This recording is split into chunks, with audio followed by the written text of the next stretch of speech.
for my family, my brother Tato, Ngorwema, the Cadisia Sweet Sabo to a touch and to my Ilona, Terina, America, in New Zealand, Samoa, Fapefo, Australia, Famano, so for Munia, Faftail for the tour, Faifon Tato, Beer, Nita, forward on Sapati, Sapati Mumuri for Limasino on farm, Nita Sanga Wafe was full, Ila Rofa Malama, Leo, tour.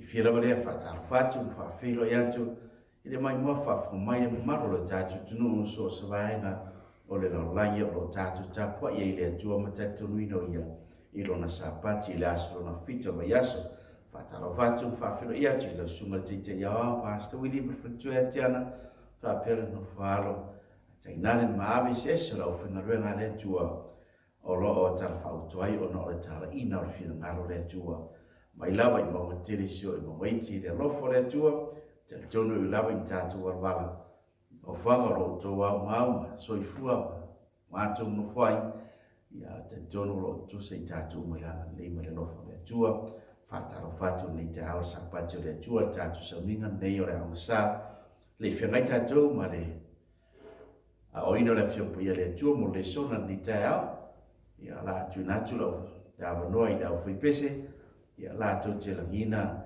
le viinga Faapitoa rao sa o whaera tātou tau whengai le tātou tātou susuewa le whipuri le tōpo le sona ni te hao au nia le Toailoa whaafonga O mai na whamahu I le alofa o Yesu Ua whamalolo ai saso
Lo mātou tamae o I le langi. Au mātou whaatali o le aso whina ngano mai mātou le ni tai hao era mai lau a whiumpu ia. Au mai mai mātou le sona I le tau nei. O mātou o le atua nganga pa iae, o le whaia o sili. Whaongaina lau peru. Ina I mawhaina o le ta elo whina ngamaroto a lau whanau. Le loto ma le taua moni ma le whaamaoni o whioga. Se vai ngā la mawhai o na o hao mai emu I mātou le tau nei. Ina I mawhai na tō sina tire I mātou. I lau o fiu Yesu ma whaotanga o e tu tele mo I mātou o lau whanau. Whamonia whaafonga mai o nu, ia o fiong ia le tau nei. O e atu mo lau mea whingaruenga whawaina e tusa o loa lofa. Whaapuina ma le whareina o loa whingaro. Ina ia vi ai lau fio. Whaafta Yesu lo whaafonga mai. I lo suaf pele o mātou wala au ma mātou wale atoi nei. Amen. Momoko nito na mtaupu, loko nito na mtaupu mua aulon faupe luas fulu. Loko nito na mtaupu mua faupe luas fulu. Ola o feitawina, ola a fei mamawe a matai le sona tau nei. Papelo por apostolo awa o mea uma ua foraforaina ele atua. Ua ioe ia te ia. Ua amene fo ia te ia. E watu I le inga I le atua ona I mātou. Awa o mea uma ua fola e le atua. O le tuspa ia o le tusi o fola le atua. O fola uma ua tuina mai le atua e tātou. Ma fola ina le atua mo I tātou. O le tangata soifua. I le tupulanga me le tupulanga e o mai lava I le aso. Fai mai mon maura apostolo o mea umalawa o forfreina I le atua. E ioe ia te ia, e amene fo ia te ia. E hi watu le vinga le atua lona winga, e whatau nuko le atua o ana forfranga uma. O taone la tātou aia I le tasa forfranga, ma tātou tumata ia, e whatau nukuina, ele atua o ana forfranga, Joso Yohane le matau pa sumarona le fo to sumato. Fetelainga Yesu le na so. Wo fa yatu nei mea ia tautou. Ina ia o tou maua le manuia ia tea. E maua fo o tou e le puapua ngai le larolangi. Ai o tou lota titele wa o manu malo I le larolangi. Ropla Yesu fuflanga Yesu le la tatu tumate ia le fifinei, dei tai ao. Fa mau fatu ne mea totoina ia o tou maua le manuia. E moni me fa maoni o Yesu e tatu te mawai le manuia mai a Yesu. Manuia mai le tua. Pitai, ai leo na tuina mai le atua, le na manuia ma tatu urufale atua le manuia le uforfora mai le atua. Fa mai lupo Yesu. E maua fo o tau e le puapua ngā I le larolangi. Ai le hoi na tātou rātou manuia I le langi. Le numu lau sauni le atua mo I tātou. E peo na ia forofori mai o te alu ai o te toi sau. Ioane su farfo pe tolu. Ina ia iai tātou I le mea o te ia iai. Fili pe tolu lo sfura wale langi lo tātou no moni. O lo whaatari mai ai Yesu ke riso lo tātou ni whaola. Aulu mana I le naso. O fora mai Yesu. E maua I tātou e puapua ngā I le larolangi. Ai au tō lote tele aisea. Tāua na lo tele e le whaingo fia puapua ngā. Taimi ia o lo manai ai tātou ngai ai whamere lupa Yesu. Ai au tō lote tele. A wawo manu malo I le larolangi. Whawhonga mol maura ngā luenga wa apostolo. Ngā luenga na ta aupa sufaro na whaupa I lo sumarua. Whamano si lota rau so o maapapo I atu I atu mau I whatua tua. O whape atu foi. O puapua ngai tere e te tau o na tātou sawa tuai I le malo o le atua. E rau ni puapua ngai te. A o puapua ngai tere. Forofreina mai le atua. E te tau lawa o na tātou ui atu I puapua ngai. Tātou te sawa tuai I le malo o le atua. Le ara whetara Yesu ia suloto sutolo, loto titele, o manu malo I laulangi. Ona o puapua ngā ia o la tātou huia I nei. E leo ni puapua ngā I titi. E leo ni teimi whaingo fie. O ni teimi whainga tā. Ai whaitara mai te rutau pe nusu marwha. Whemai na wa uma Whalatu Yesu sila na malmalo na atu le lawa apostolo. E tau whaasino atu le whale o le manu ia Yesu. O le manu Ierusalem masawhai mo mitanga o la apostolo ma le nu o le atua. I tai e whaatei e no whetara Yesu e iai laso. E le Eteuati e tia e le tasima ai lunga o le tasima. O na whamaile ua mai na rau so o whaatasi me Yesu ana i la tu lunga maunga o ripe whau puetonu. O na la tu fisili le Yesu. Yesu e o a whaia mea. Me isa e whetara me le whaatafna ino le manu Ierusalema. E o a whaia mea. A la se whai longa o loma ni umai. Ma le ngata anga o le laulangi. E le mai o whaatasi a mea ia. Si tia le Yesu, mawaro ia le whaatafuna ino le manu Ierusalema.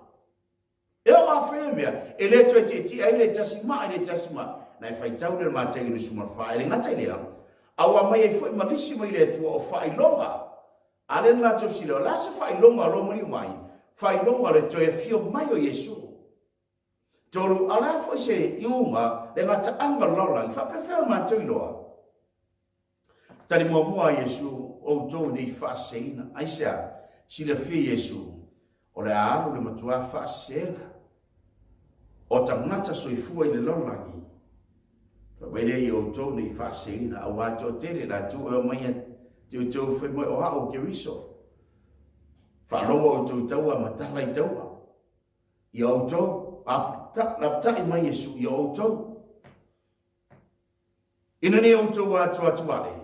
Wa e ao lava na taunu nei me uma ao le yo o mai le ngata anga o me moni na marfa maoni e ai le ngata anga o le larolangi le o e soifu mo tatu ai e le o te po isai lo fa forma mo lo silfia ia tu lava wa o ina i tatu e ai le ngata anga le larolangi le ale fe mai su o fato le mea te o tol ma yo ane le suronto sutol ina yo to maura manuia.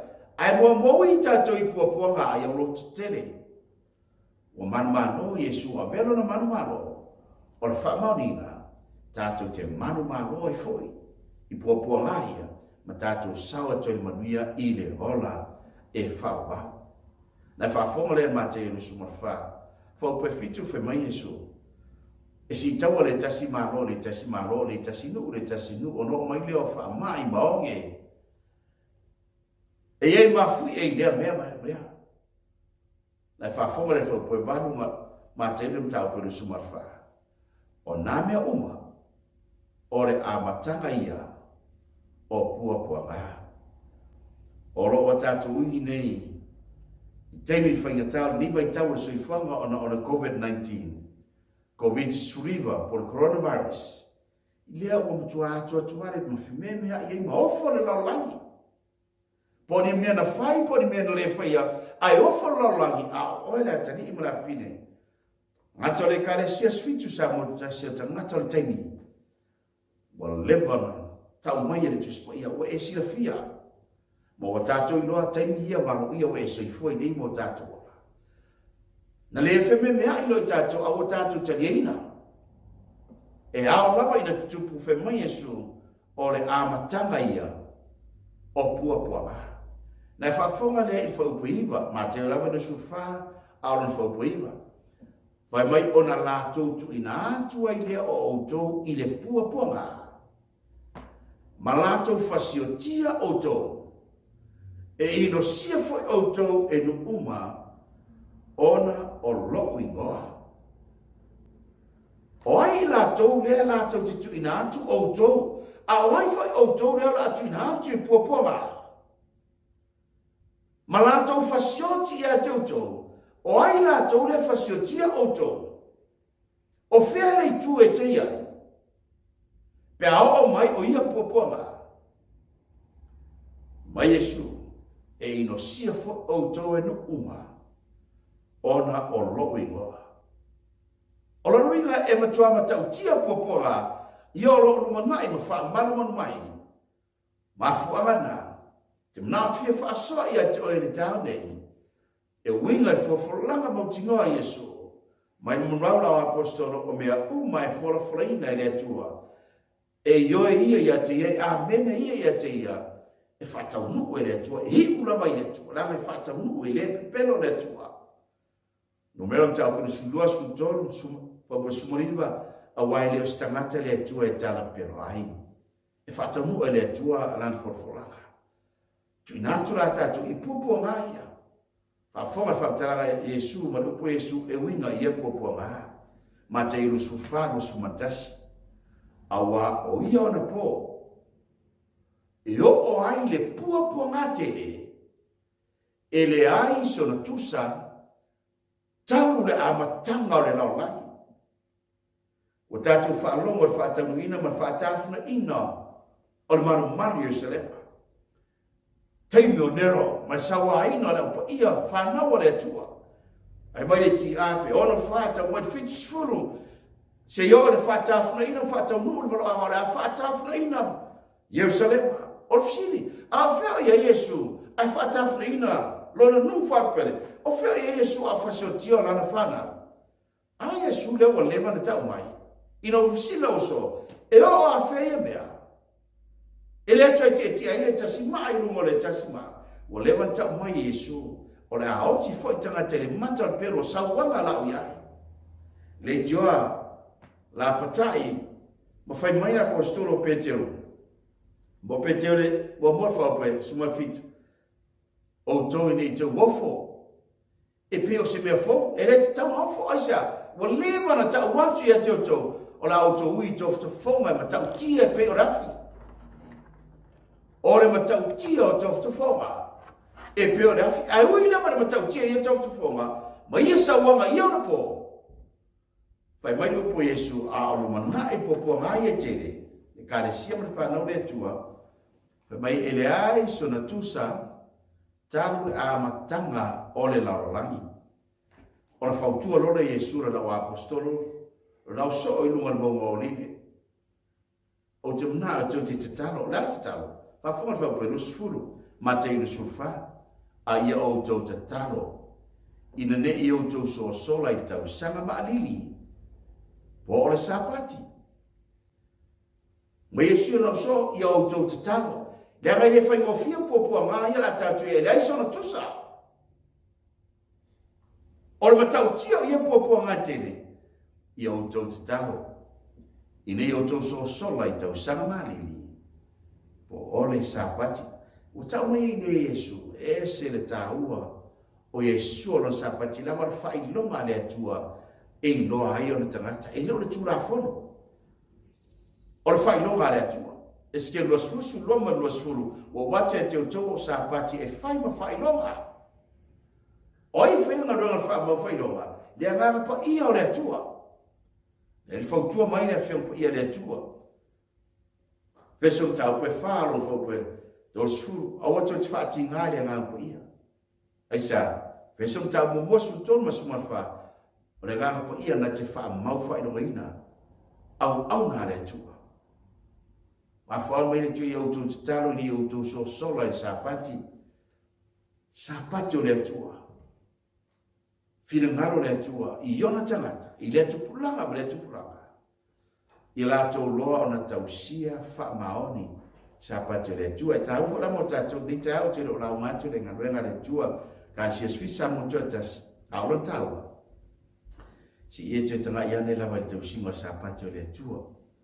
Pe mata o whape i leo tau singa oe mro ainga mro whanau i teimi. A o tā whia le tātou whatasi manumaru i tāko inga masauinga. Si te tanga i ane le tau singa Sapati o le atua pe mata o whamaoni, pe mata o atoa whanau matua tu whatasi. Tano i ai Sapati o le atua. Le anga i le whaingofie. Lona winga. Mo oela lea e wha ti le te tono tau singa Sapati le tono. Nai lava te so Sapati ai. I le Sapati mo le Sapati. E ti le tau talo fora o te sola Sapati wa mo tinoa te sola na Sapati. E te tō sa ue masani i solingo Sapati. Pe porara la te me sola ai. Ia me mafo te me sola ai. E ala na sola. Te le popora pora sumafua pora soluru pora ala supor Sapati. Langa ue masani i le solinga o le Sapati o le atua. Mai lava i le tasi a fiafina wa ngoto lani viti kono su toto sumalua. Ina wa ngoto fo ilai la soma fiti o Sapati. Ngoto le la, ngoto le la. Mai das frele si yo na ngoto le la Sapati.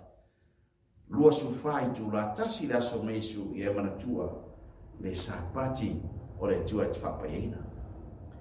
O sila ne la tato sila I popoanga. O ai la, e moni e iengi sawa. O ai la to la sawaina. Ai sea e sawaina ai. Wa fora Yesu, mai mauti no lava e taunu. O ia popoanga te ele ai sona tusa. Lono inga I le fatu se I le teime o nero. Ma sawanga no iai. I le fatu se iai le silia le oro suri ono al total whanau le tua o le fasiotia. E la tatu te pa ie ma lima tolu wala se pa ie tas fitu wala. I le fatu seina sa mua mara inga o le tua le tau nei. I puapua ngai o la tatu ia ti ai. A ua lewa na tau atu. Ti tono le tatu ai, o tangata le teimi tangata le kare sias fisa mo tua tasi. O ile ta lala mai nita e ao mo tatu wharongo. Tatu ilo le lei. Ua manino o lewa na tau mai le upo le voroanga. E pio sara mepa mul me poisa. E le mawhai na mamalama ai tangata I le iloro pumoni e le atua. Ai na mamalama i ele kare sias fisa mo tua tasi. I le upo le voroanga. Tau mai ai ruma nai I le whaingofie. Whafonga whamtaranga tispa Lua Timoteo. Alu tau pe toru whau pe sumarua. O le mafuera te mna whautuina e whi au mo le sona nita e au. O I lato uma foi o e loto ina no nofo ma le amio tua I a ke riso Yesu. E sawa ina I lato. O I lato uma foi o e loto ina no nofo ma le amio tua I a ke riso Yesu. E sawa ina I lato. Lau tuna le sona o le taia. E sawa ina I loto e no nofo marami o tua I a Yesu. O I la tola na o le a sawa ina. I puapua ngai e tele o tau mai le tuspa ia. O I la to o e loto e no nofo marami o tua. Tusa porea. Pe matau tia sawanga. Toftu fonga leo la tatu iai sawanga te tele. E le aiso na tusa. Talu le amataka. A o e loto. E no nofo pea mariame o tua. E tau fi mau peno pumoni. E le pole le fefe. Pole alauti. Ai nofo mau pea. Mariame o tua. Le mawhai na whate singa. E le mawhai Enoti. E le mawhai se mea tasi. E le mawhai e pōpua maa. Na whate e tea oe. Oe loto. E tu maua la mea tua. Tu maua kumoni ya Yesu. Whai mai. Da whionga le tua. E sa waina I la tau. E le puporetere la mo la tau. E le wana lotu tātou maruenga. Ai le lotu e nofu mara mea tua. Sta mai mea aita alu. Sta mai mea lava tewa. Na oe ai loto. Ia la te auto e loto mai nei I tingo sa wanga. Ai ta mai mea lava. Te tua pa uor pengi. Ai whaari anu. Devan whaarongo rupo le tua. Ai le tantonu. O le wana I loa Sapati o le tua. Ai ma walalo ar tapura. Si sila I whamtarang tsui il mafu. Anga ne awhi mai ona lato a watu lea. Ia te uto I popo. Ma o ai lato. Mena e ta ua ina taputua tātou loto. Te tonu lupu moni mtua. Ia tuku I aina loto. Le awanoa le wa mai le tua. Ai si sila whapu sumatoro. Lua Timoteo lava le tolu whapu sumatoro. Au ta ngata mi o le anga. Mai e tau pelo. E alu pea lava lo lato le anga. Leisi alofa. Aisa, o loo whaasi se atu. Awa o whaasi se ina fo I lato. Tinga lava na iloa e se. Ai alu lava na luenga whaasi se. Whai mai e alu pea lava lo lato le anga. Oi tangata ia. Tangata ami o le anga. E se mai tangata e loto. E tu mau pepe no fo pea mana ami o tua. Au tangata ami o le anga. O e o whaasi se ina. E alu pera nga luenga whaase. Le matautia o te mu foi luai tu ale ola e oti ale o seito titania ale o mamoa ni oti e luai tu ale au ya Yesu e wese ale faputu e fata ape e luai tu tato e tua ile aso te mi o tato ale a mio tua e a mio leana o sila le la tato silia i le sona feotane e le mo foi e Yesu ta fi nei sa wanga o le afasio tia ila na fana o le memori me fa maoni e le se me le ma fa Yesu ala ko mo for Yesu yo to lo te o la tato ui nei popo nga e maua o to e popo nga i lani ai o to lo te tele tata e loto e tu maua e la mio tua loto te tele e ui na wala e ma fa Yesu ona vese ni sa ope ta ofisa wanga au fina ngalo Yesu tatu tu ai aisia manalo ngalo apostolo su fa su malua o popo ngai tele te tauna tatu sawa tuai ile malore tu sisile tatu fa dingam tau pe ora fo puiva o talina fo e ia olona lima fa ma fa ilonga ona uloa ile ila loi fo re fata fa taulanga o nganga o e fa sotia ona o le afionga le atua, ma le mauna ngātu tā ofi mawai. Whai mai wawa aia tu sa wharinga tu sa whatu sa wa aia e ioane. I lalo le whata whai tauranga aisia, le anga o anganga ia o ena whasiotia na le afionga le atua, ma le maua Yesu na whasiotia e te tanunga apolo lotu, whata whai tauranga. Tā poinga, na whasiotia ono lotu. Fasiotia no le afionga le tua, ma le mawe Yesu na nato ta ofi mawai. O e na loto, ona peoti. Ino o whawhengai mamata le penu. Ana nato fifili e ta ofi maupea, pe loto ine no nofo pe la mio tua, tu mau le opumoni, na te lefa tawina atu le opumoni le tua. Awa wa na ilolelei, Vaimoana po Yesu, ai tere i maua manuia, e maua mua o toi puapua ngai le lorangi. O puapua ngai tere te tauna tatu sawa tuai, i le mahalo o le tua.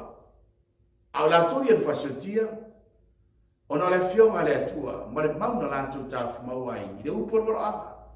Whafonga le whaupesu, wharinga le mtau peona le whaupesu.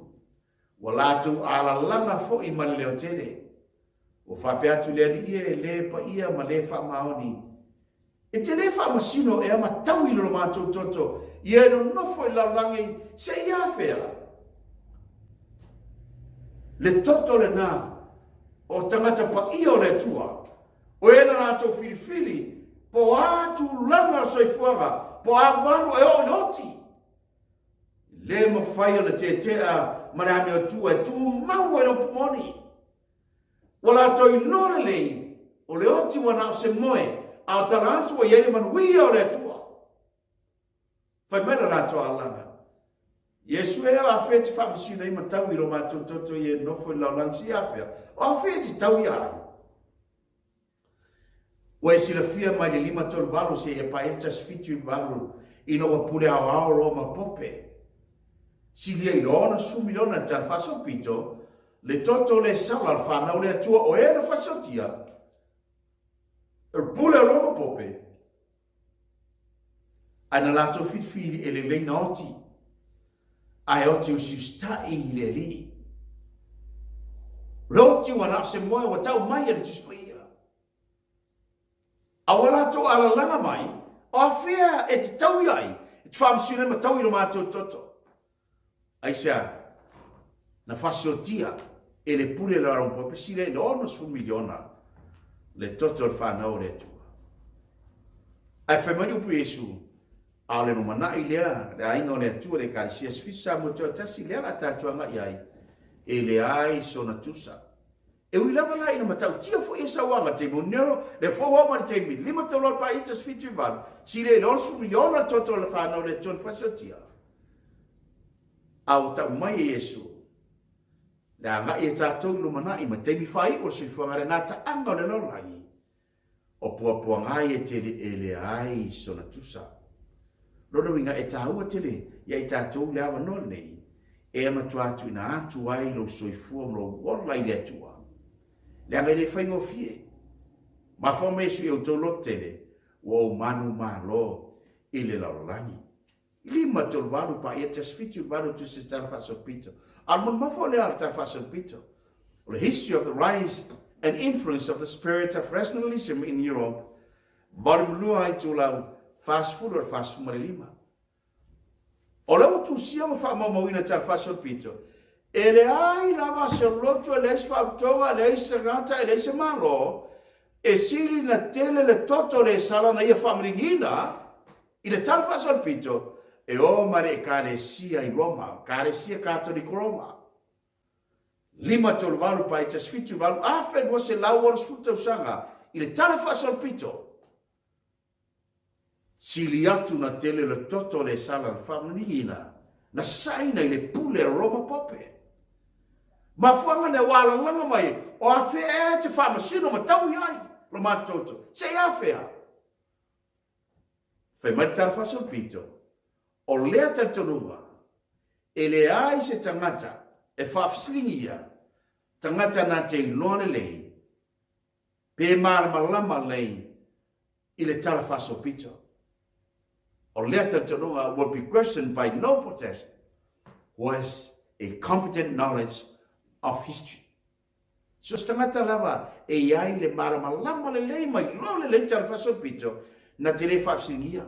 Le alme le whaafsiringia. E le ai se malo, le ai se pure, le ai se tangata, le ai lava se loto. E si le atu na tele, le toto le sala nei whamuringina, e o mare karesia katoliko. Lima to valpa i te sfitu valu, tu lai mali foi titi, whalinga al tu se tanielu mtau poe fitu. Whalinga na mtau poe sumatolu, to e mai whalua. Ma wa tau mai ai, e matua matau tia, ai hui lava i le matau tia. SISDAC e siri atua e le fatu susenai le matautia o le tatu tai au le malumana i lo tatu a ngai ai. O le noinga, e te tau na matua i Sauniga i tatu o whiau na ma le sona na ni tai au. E tau lava i na sosoni atu. Langa i le whingo fia teimi lea o la tatu a ngai ai. Malo ia tu spoia, wharinga na matau pa, whawhonga whaupe sumatasi. Wharinga na matau pa ono. O foi na atu ia te i lātou teito atasi ofisina. Lātou ia o ngawa i lātou i lalo whatwhaitauranga le alaga mai ai Iesu po a whea, whamsino matau ia lātou toto. Mau foi na atu ia te i lātou teito atasi ofisina. O whai atu whai atu i lātou whaataritari le mu, tari le Iesu. Whaataritari le mu se ia toi titi. Whaataritari le mu lale umi. O le mea nā tātou te le sira fia mari iloa. O le ana ume whaataritari ai. O le mea mori whamaone te whaitau tu se whalinga mtau poe fito le whaupe tolu. O sauni a ngelo e whaaleanga le whanua marisani. A o ta hofi e Iesu. E le ilo po le ana umi e le ta hofi ai. O na o mai leo pua ngaia e le aiso na tusa. Mai whaataritari le mu. Si e toi titi. Titi se afea e le ai se tasi na te iloa. Ai se atoa mai o to uso a au auna. Mai tauro upo le uso a au auna. O uso na au auna fatasi. Ila fionga le atua mare mau ya Iesu le upumoni le atua. Atoa mo la to uso. Fafiona ilo uso ia. O e la to na fasiotia mo hua. O e o le a fasiotia pe o ila to fo. E tutusa le lea. E ala na uso, o e sawa aina, leo ala langa mai o afeta u yairo mātou toto, whatatale mu se toi jiti. Se atoa mai au tau uso, lo iele kare sia sfitu sa motu atas, o lo lato tau sia wha maoni le upumoni e le atua. Ya ngai tō tele foi tātou.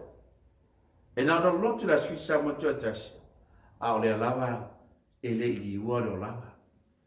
Le vano lotu, ai lawa whaapusa i leise tapula o lai lava ona. Tili te tūnu te afa i le tau singo le Sapati le tua. Le tua Iesu se o te loto a ai le malili matua vela. Wa pupu wa va, ile to yai se fa lo malua. Fata tali le mu se to titi, la umi.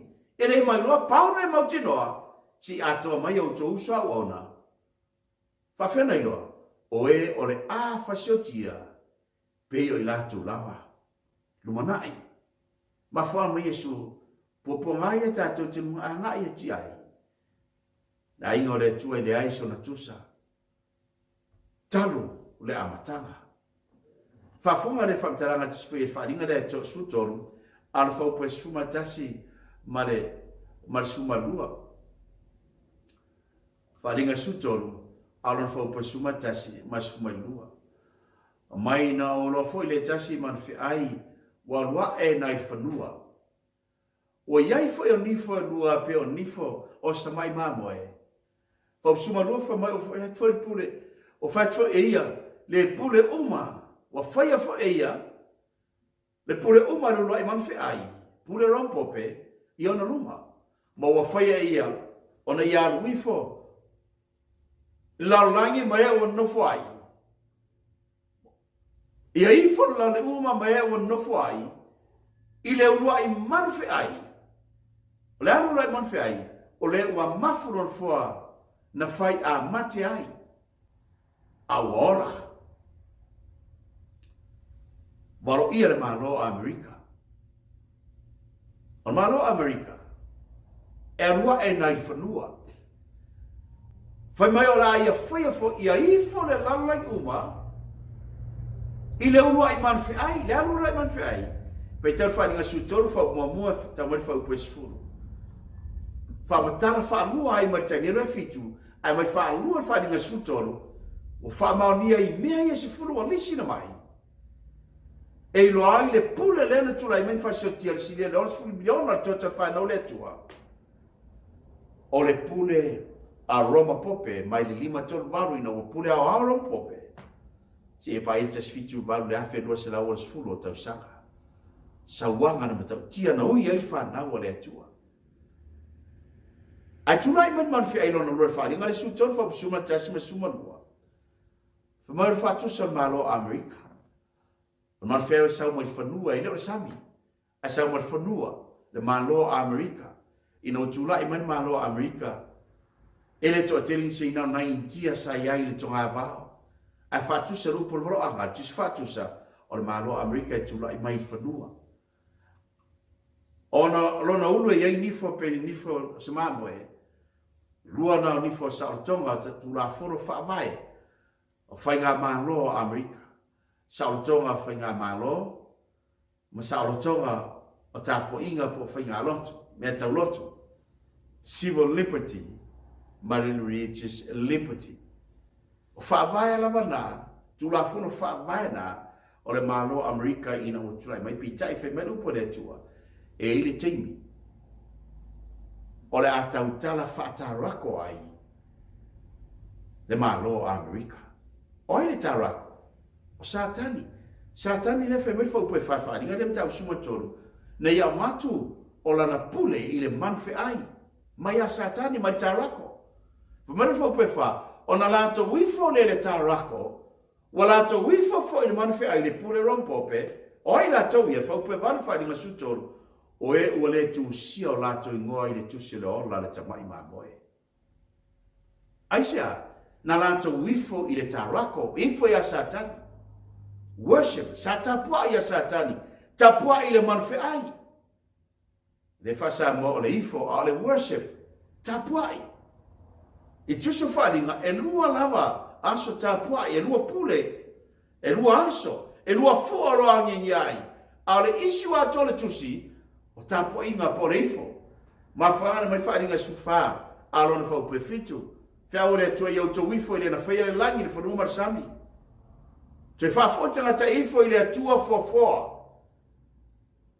Tau singa o le Sapati o le atua, le aso no whito vai aso. Whai meira o whia awara ngelu lun tolo. Ai se ta se ifo man whi ai whaupa iwan whaupa spufari na sufa. Ai se ta se ifo man whi ai worship, the beast. E ifo man whi ai le pula ron pope. Pe taria whailonga ron maolo polo nima. e inu lava ia ile waino le toa saa o le atua. E lua tapua ina. O e tapua ile atua, ile Sapati o le atua, e tapua i wha maoni ile Sapati o le atua. Ma e tapua i ile tarako, tapua ile pule rompope romorfe ai. Ai whaitau ina ile atua o e le tu si o la tu ingoa le tu se le ola le tamai mamoe. Julai varo ia mai malo Amerika, fe malo Amerika, fa dinga le tau pesu tolu sufa. Olo fai atu Amerika ia no foi laulangi. La tu te fai es fata ngata man fe ai e ona manua il Peru. Au ora. Ole a fai e Amerika ole fata ngata ole man fe ai. Ole fata ngata e na fo linga man fe ai, ala se senga. E ola man fe ai le ai se man na vai fata ngata. Fata ngata man fe ai. Ole man fe ai. Man fi ai le manu ai le pelu au aola. Tua mana ale tu ta mai te usi si man fi ai. A vai man fi ai na manu ai le pelu au aola. E te lota fa sopito. Ina utuli mai na Napoleon te au pe ti ya mai frani. Sa wat fa tanga taua. Po pe piono. Le Vaticano ma matu. Loka fa puita skani frani. Se yo no te tasfitu i van. Au aola. A fe varse la lua tau sanga murmuriane. Toe whao ule tasi pope. Whai mai upo lea tole pole waranga. O le marifi aina na manua, na manatua umai, a wola. Ma awa mai pia, ma wha mai pia, le pule lea. Whai mai na Amerika, le malo Amerika. O la aia whai atu ye no nofo I laulangi. Ile ngata le malo a lotu. O mai a tātou whai whata ngata monfi ai. O whatangata eleison no, eleison na maanawa, a vai mea whai Amerika. Wharinga le sutolo lau whabisuma lima. O Amerika, na malo Amerika, na te watua le maanawa vai whatangata ar manwhi ai. Ina ia tautanga le whatangata ar manwhi ai, ma ia whaia ina ia whasiotia I la touma, o ele I whaatu I whatangata ar manwhi ai. O Amerika o varau ia tuspaia, ora ia whaia whatangata man fi ai. O ai man fi ai, pule rompope. Ala tatua I tauan manino. Aisea, e te tau na tatua manino langa o forafora, a oroi na tautala whatangata man fi ai. Tautala whatarako le whamaitu spaia. Wharinga le asfulu, ntolo anon whaupe sumatasi ma sumalua eite me tautala whatarako ai. A oro na tautala whatangata man fi ai. Whasiotia lore lato uma, oi lato. O ele I fuatu I whatangata man fi ai. E lua lawa I tu. Au mo Yesu por a wese. Tu mo le pumori Yesu. Por whasantau le pumoni e netua. E le esi tu wha o ngatono ma wha mo Yesu. SISDAC o to loto a ele marili vevela. Te le tau talo fora o te sola Sapati. E te sola Sapati langa o lewa na iso Sapati. O lewa na notu a ele liua lo langa le tapula. Tau nei tutusa lau tau amio mana tala lei Filipi mo molu suman fitu. Pa ia le tala lei, pa ia le amio. E mamata lei, mamana amio. Ai no tele o tangata e lolotu le karesia. Tisi a tangata e mautofi. Ia pe, wha maoni al to ina la unga. Ia al to olua lai lawe pusa si to olua. Ha pe na futi a kono. Wha maoni al te a kono. Ia a o lai lawa o na matua para o vale al to olua te a kono. Pe wha maoni a matua, a ore matuai no awalawa ar whanau.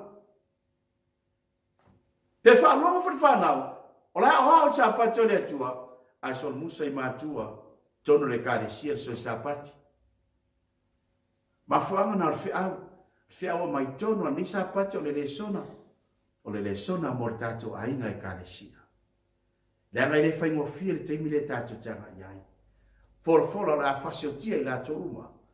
E pole lea o ele I whatu I whatangata o le manawhi ai. Oi la le whatangata o le manawhi ai. Tu whatasinga lea o lotu matu lenga le malo. A foi o Amerika e whai atu le lalai uma. Malo malotu, tapa inga. O mai, tato whai as whatangata o le manawhi ai. Le manawhi ai le na manu ana whai amate ai au amafu. Le waola. Aisea. Ma matu le mana le whatangata man fi ai. Ina ia tau tala le whatangata man fi ai. Lara tautala, ina ia whai o na wha marosia tāpua inga o le asa.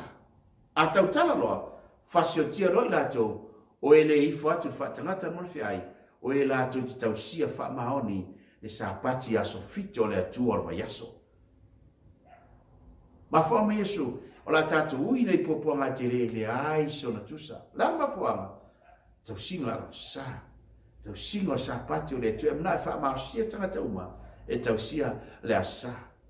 Wha tangata mon whiai, o le uruan mon whiai lea, o lotu so whaatasi, tu whaatasinga o lotu uma laulangi le iai le World Council of Churches, ma le National Council of Churches. O le alfa tangata mon fiai, o lotu so atasi tu atasi ma pulenga le malo. E tausia whaatangata, tautara whaatangata mon fiai, o le whaamarosia na, o le tausinga o le asa. I le lalolangi atoa.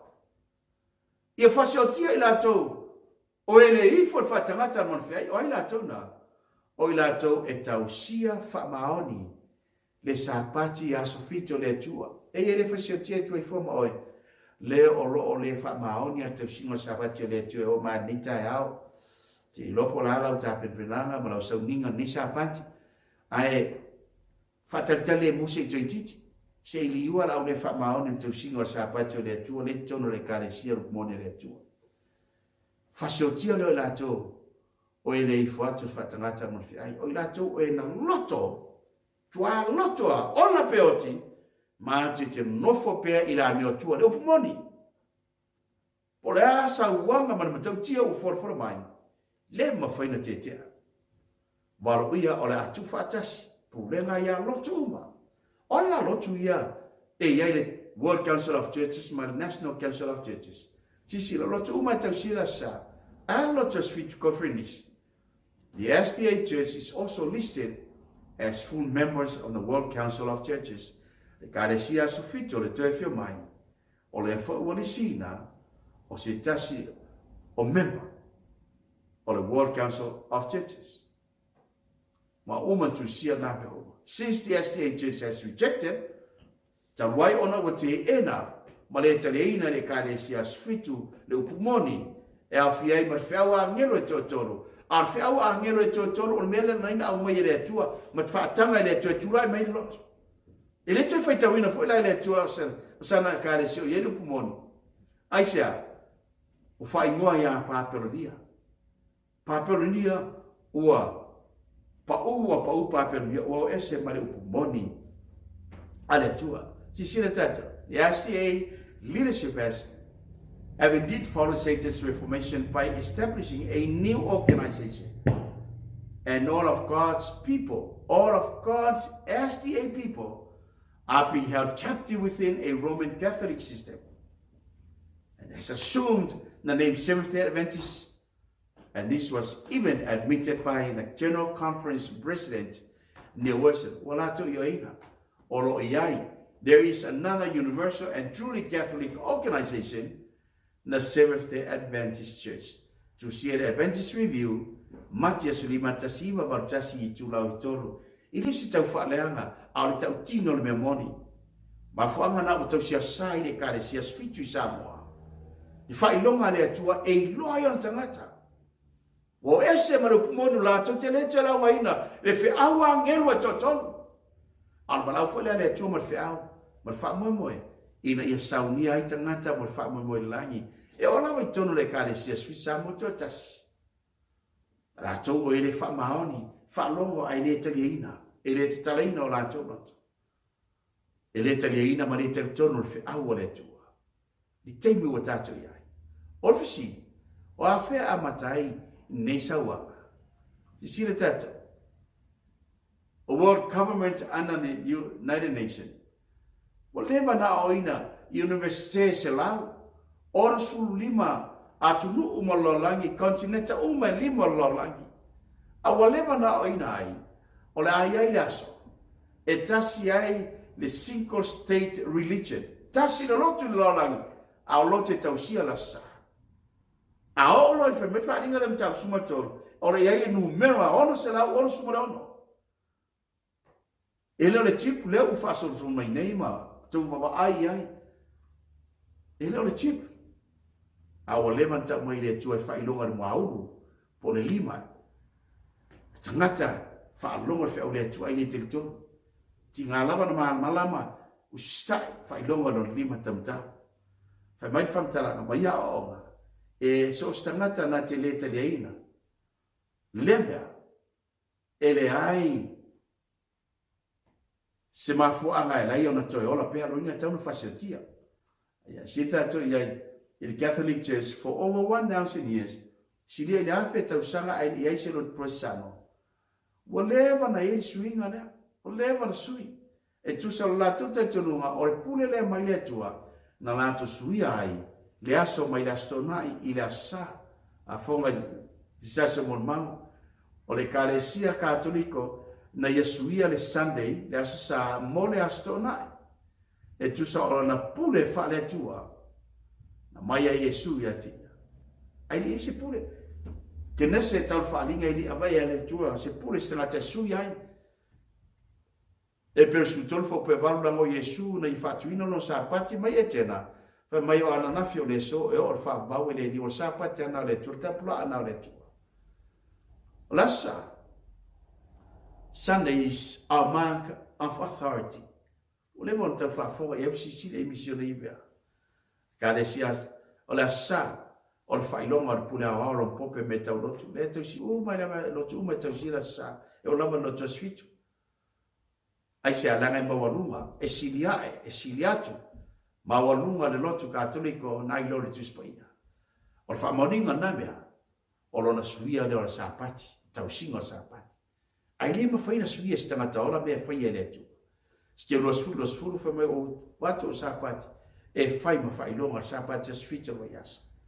Awa mai e lotu, the church took the Pagan Sunday, wa mai le kalisi katoliko le asafa pau sa tapa e ni marota le tula ai fai maso keusiano le asona fa pa ia dirigere mo pa awa veni maso la keusiano to sifia ma fuanga ne alai ona fola sawanga o ilato uma o le ifo il fatangata man fi ai fasiotia tausia fai longa man fi ai olona sa e fasiotia ilato fai mai na rato tua inga. Wala no o mai lo longa, o mafie, o tsunami, o mai, o mala, o mai wha mai, o mai nei wha fitau le tele lau langi. Ora mafuanga, sila mai le atua le langi. Wale tasi loto wha nawa tangata I lau langi, e tausia le aso keusiano. O le whai longa lau keusiano uma, o keusiano tangata uma lolangi, o le tausia lea o le aso mua vai aso. O vea masa, o le aso le li. O i whai ngoina le aso le aso keusiano, le aso le li. O le tia ator se lau do suma lima, o Pope Silvestre. Lea na ia whai ngoina ai le aso sao, le aso le li, le aso lau keusiano. Ai le o fai mai ai le tuspaia. Mafuanga na, o le tutoa tasi me le kalesias fisa mo te tasi, tamanti nau so tua firma la ufinga loenga. Alo mawhanau, tu mau le Sapati o le atua, e le suia I le atua, ar mena suia tangata. Ora mafuanga na leina o mai sawanga. Ona wala Toailoa, wala tupu mai nei mana whanatula, ma o mai wha mai e per COVID-19. Sila kasi sila mai le atua I le o tasi tato. Mai mapansi tasi me mai le atua. Ai tasi. Ina ia tausia laso lau keusiano. Tu lai mani malo Amerika waro ia le atua. E na te whaia whaatangata man fi ai le fuar whai amate hai. Aua mafu. Ma o mai a sawanga. E sawa inai oe ma o e tausi wha maoni le pa ia o Sapati o le atua. O fsile la renta to sile. O a whea amata I sawanga. O le tani. Pea wha maalo sia tangata uma. E iei oe mao. Tau swa maoni Sapati o le atua. E tapua I le atua I la sa. Ale manfi ai. Muleva na itu la fono na tatua tunu o sa mo. Telefon teimi. E avatu I tonu palmine. Mana wha maalo sia la sa. A tu la fono nu. Ali mfai pule nu mana na whanga. O la fu faturi nai. Ia o matangata lotu e whaasala ai whaasala tangata e leo uma lotu la sa. A leo lotu la sa e whaasala. Levan mara ia tuspa ia. Whaaftaini paramia. Te lo te mea matu e tonu praimene. A mai e le tua e ala paramia. Si awa noa mo tangata Samoa. Le tua Yesu whatali te le mo se i titi. Samoa le lopo o lara to i titi o lara teimi o te toe.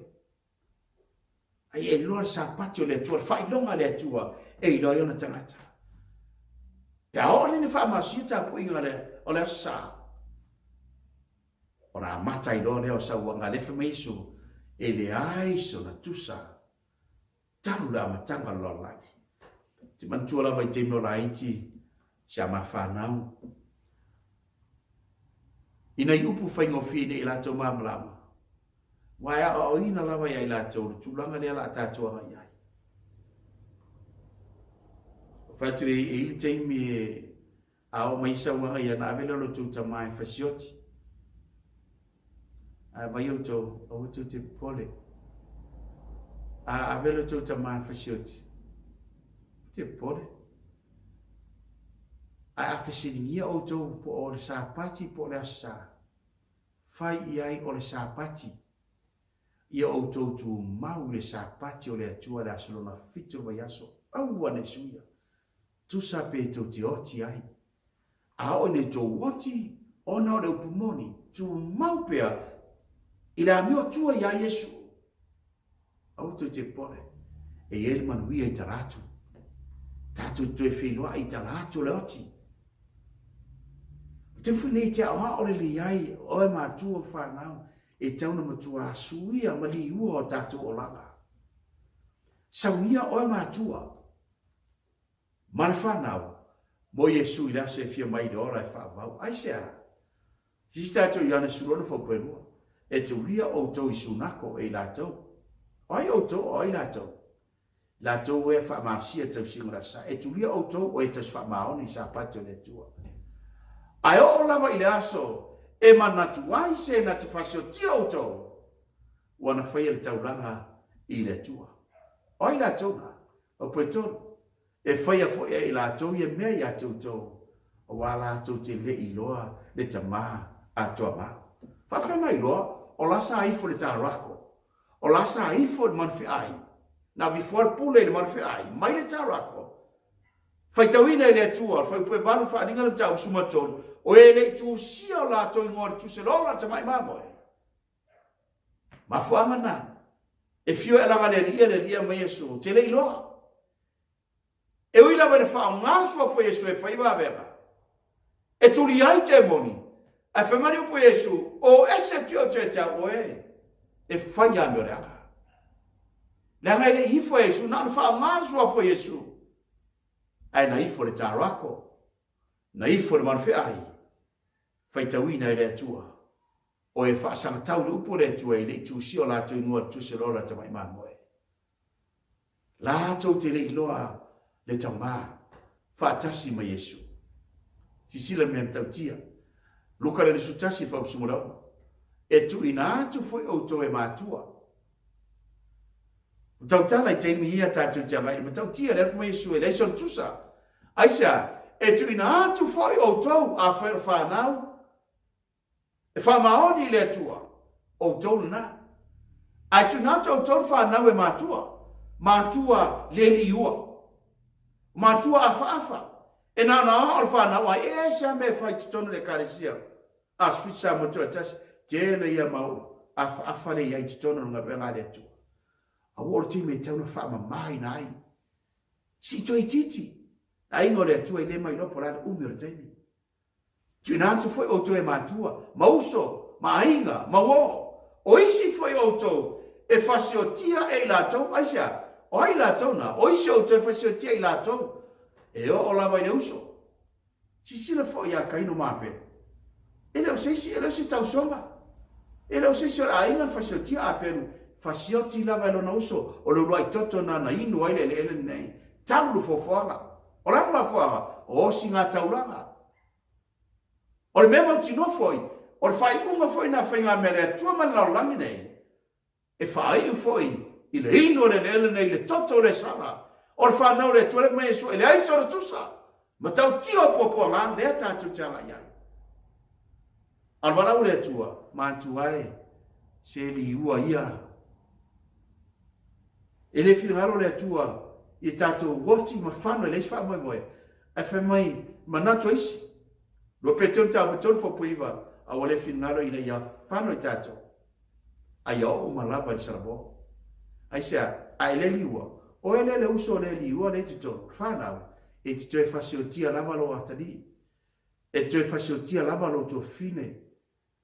Whanau le liua to te toe mauria nei mātua. Mena e tau newe i teimi mātua whanau si te wawa iane. Saunia oe maro ainga.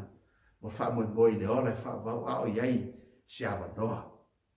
Matau tia. Mafua me Yesu e le ai so na tusa. Le anga ola te whasioti lava e mātua whanau mātua. Uso ma ainga. I le matau tia o sa wanga ma teimia tātou tanga iai. Ma te sulu sumarwaru fautua ma Yesu au ato te mātata u e whasioti e tino. Ai o tō mātau le o te el tino a tō marangara. Ai o tō te mātau pe o te el tino. Te whanau aua. Aua tātou te pe o ti ai. Au ia le oti o i le rii. Wharinga su whasu tonu. Ai se ai, la se whiu mai isu. Mo mo te saune whawha musumo le ono.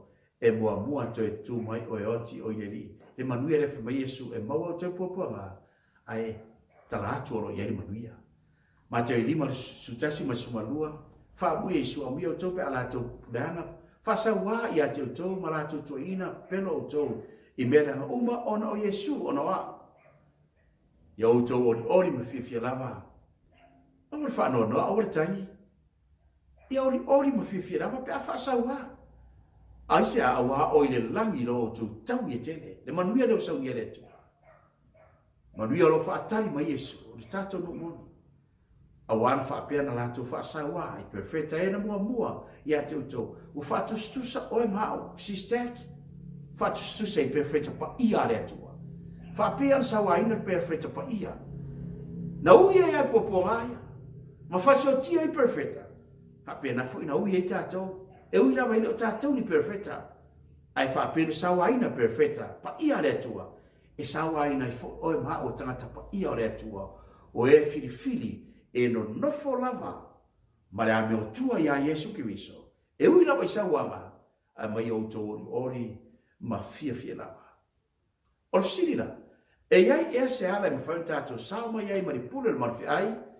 Marwha tangata le marwhi ai malona whailonga polo na sa. Malana whai numera ono se lau ono sumara ono. Io e. Whaaftai e Yesu. Ioane su whāron whaupo ono. Fitala Yesu o hao ni liana. E le o le lotu. SISDAC o le whiauna lea. O lo o whaavai aile. Tantununga le kare sias fisa moto atasi. Wa na o Yesu e whaahola i nai. Whaaftai e Yesu le ana. O le tuina stangata po sorotu. Whaaftai lo tātou teita i au au. Mai ngor whiau. O au no whanau mai le lotu. Ma uola mai lotu sfitu. Ma lo tantununga. Po le ala wa o inga mo lo ola ma. Tarusia o le mea mautinoa. Ma mea whaaftai ai po le ala wa le ala. Wa lotu sfitu o te iai le ola e whaava. Whaaftai i whaavaino nei ngā ruela.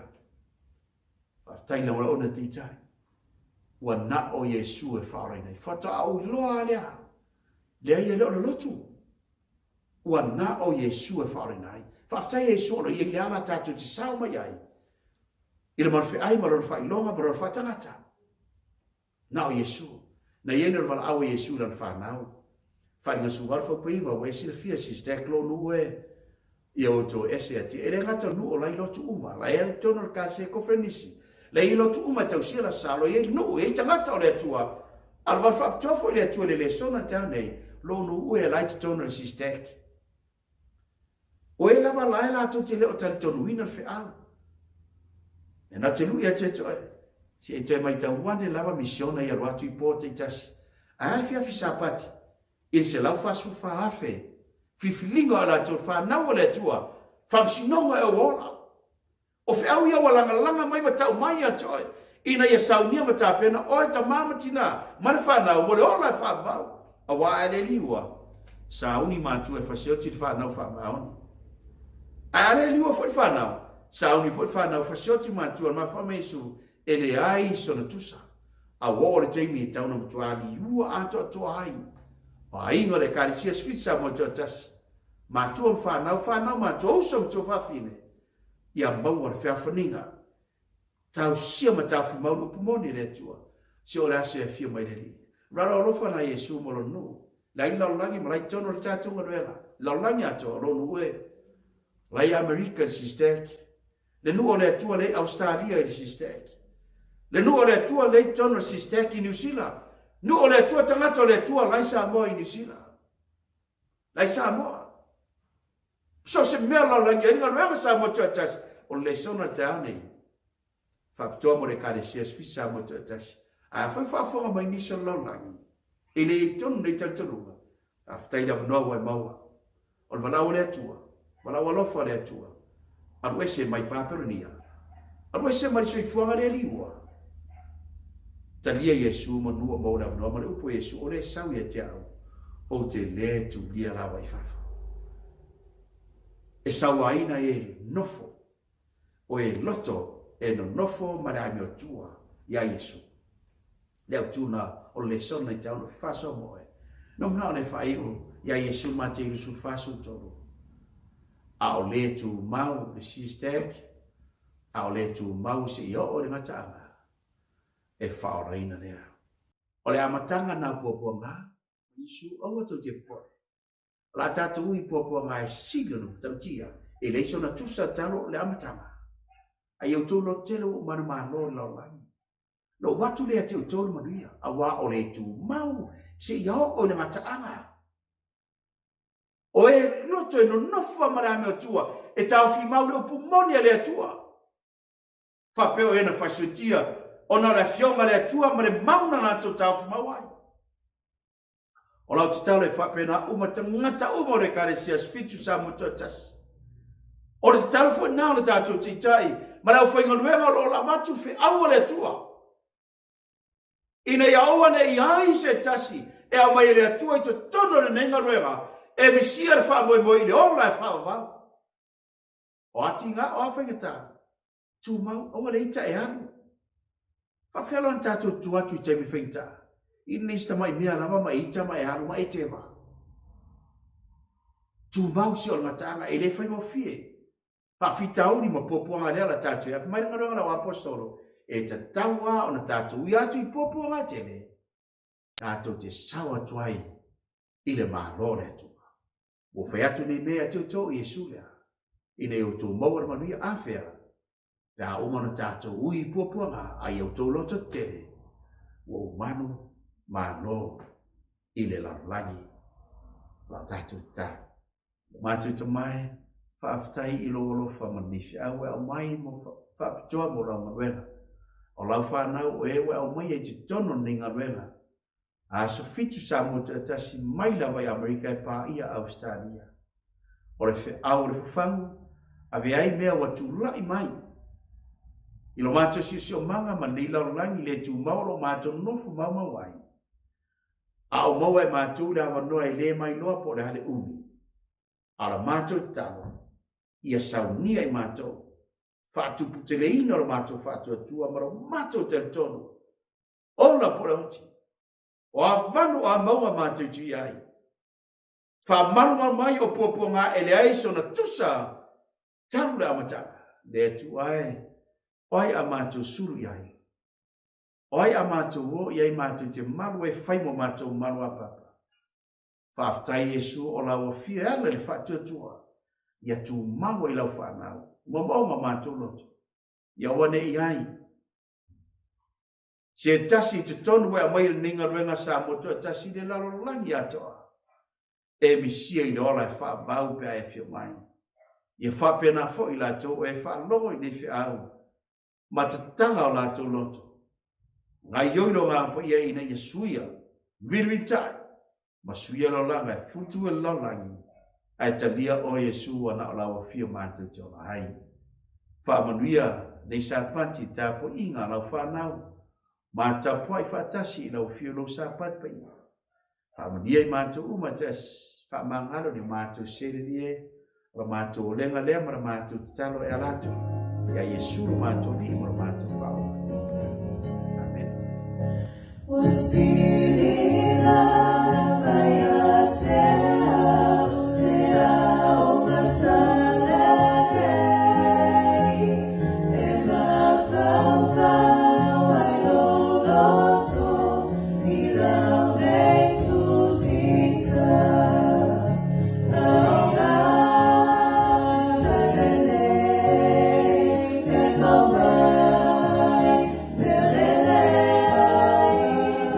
Mama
Faapitoa mo tātou sfurua'i ma tātou taulanga.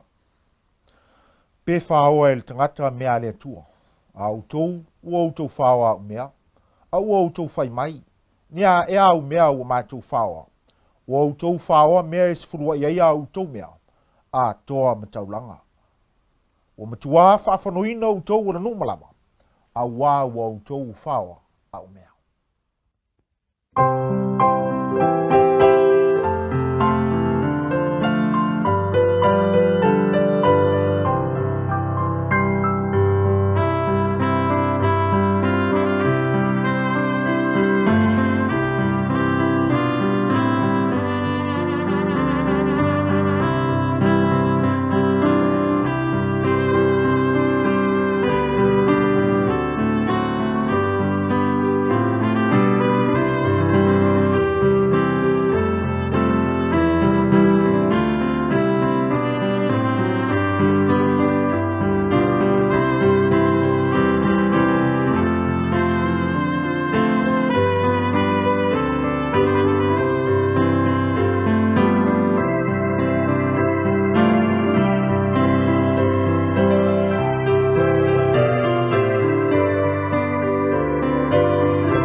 Ina au mai mea sfurua ia au tau mea umalava i le fale tuai mea. Ina ia mea ai i lo fale. Mai au tau tofo mai ai a tau i le ni mea. Ua feta lai mai ai i ovo au. Pe au te le to ina puni o le langi mo au tau. Ma sa atu le manuia mo au tau. Ina se ia sili o na tele.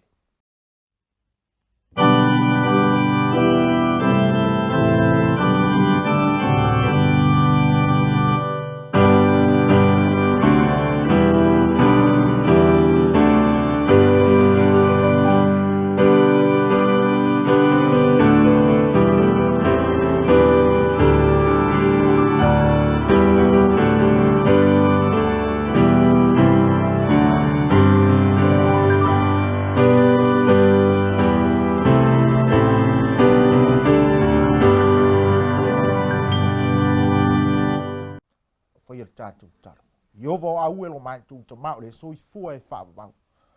Mātou te mauti noa o oe au le langi, ma le lo langi, ma mea ua tumu ai. O le te mau a inga o lo whaapeo na mātou o maua. Ai mai se fo o le malosi ua e fo ina. O mea tō tino ala ua fionga. Wa mātou uofo ina antu. Le tasi vais fulu o le sfuruai o le tupe o le whengainga. E loa ilo mātou wha maoni i a toero mātou matai. E le ngata i lea o taulanga e whaatino atu ai lo mātou a lofa i a toero mātou tua. A lofa le li ie ma ia e whaapa ia, ma ia e whaamnuia. Ia au ngā awa le atia ena o lau ngā ruenga ina ia mawhai o na waweo na so o le tala le lei. Ma mātou wa ia le langi wa matala ai e fio mai. O le lea matatalo i lau whaamnuianga i lunga o lau kale siao ao. Ona o la lātou whai taulanga ma la lātou whai mea lofa mo elo mātou tua. Whaamanuia ona o lau suafa Yesu wa ole mwala au tuai nei. Ia vi ia o elo mātou tua e whaamavau lava. Amen.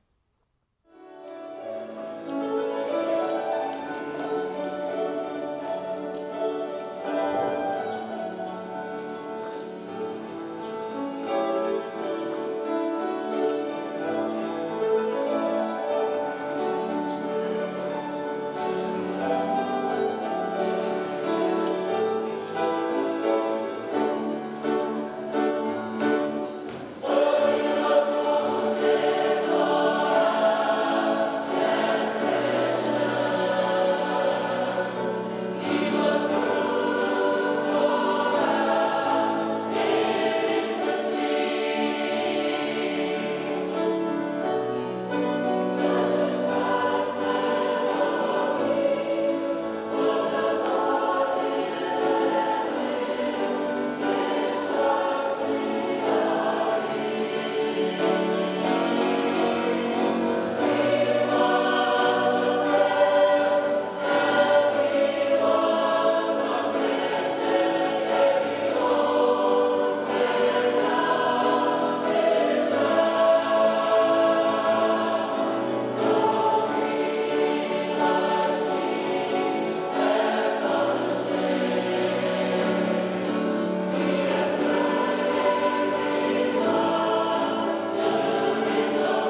I le suafa manu malo lo tātou I whaola o Iesu Keriso le whaao, le ao le nei e kalisia, malona prestene.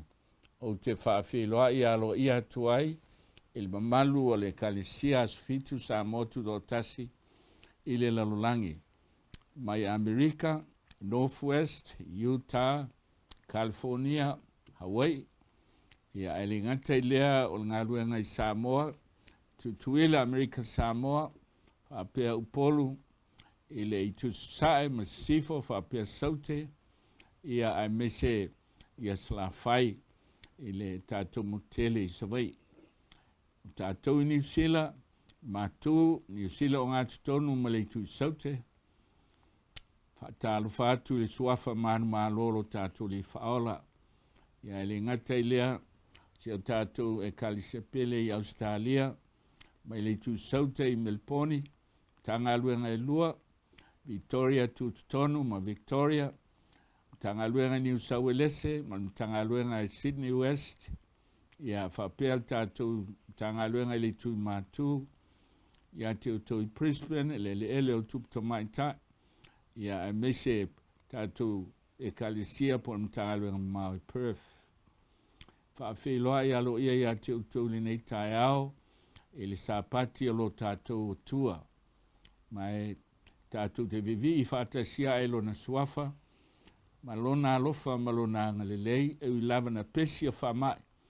Pe tai e le seisi o ripoti mai wa whaina le soifua I whamai alo angi. Vi iai lea lo tātou tua ilo nā lofa ma lo nā Aueugalelei. Te manau fui e watu al whamalo ma le whaftai, whawhelo inga Faapitoa, na I o tātou uso I so se kalesia, I so se atunu o mwhain whalongolongo mai, I le nei prokalama, I la tātou lavanga ngana. Lofa le tua whamani a tele I a tautou, a tātou whalongo whatasi I le upua le tua le nei tae ao.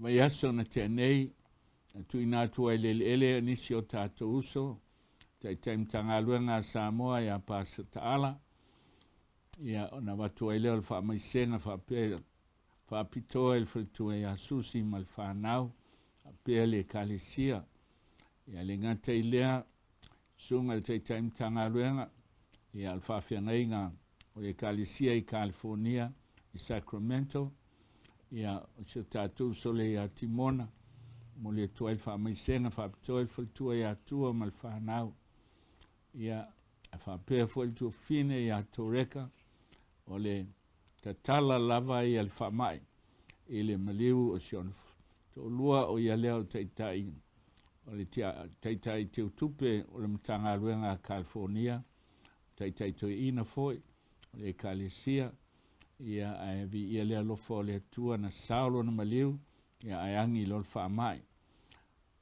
Tātou mantua leo I lātou nei, ia tātou tāsanga I whapeona I ele au lofo lo tātou tua. Ai tātou te le te talo le nei tae au, puno mai tau au, na tau tulo sina afa minute, tātou te talo e tangata ia Faapitoa mo I lātou nei, na matei na ile o tātou whaiunga ile o te talo. La puno mai tau au o la wheel tātou te talo.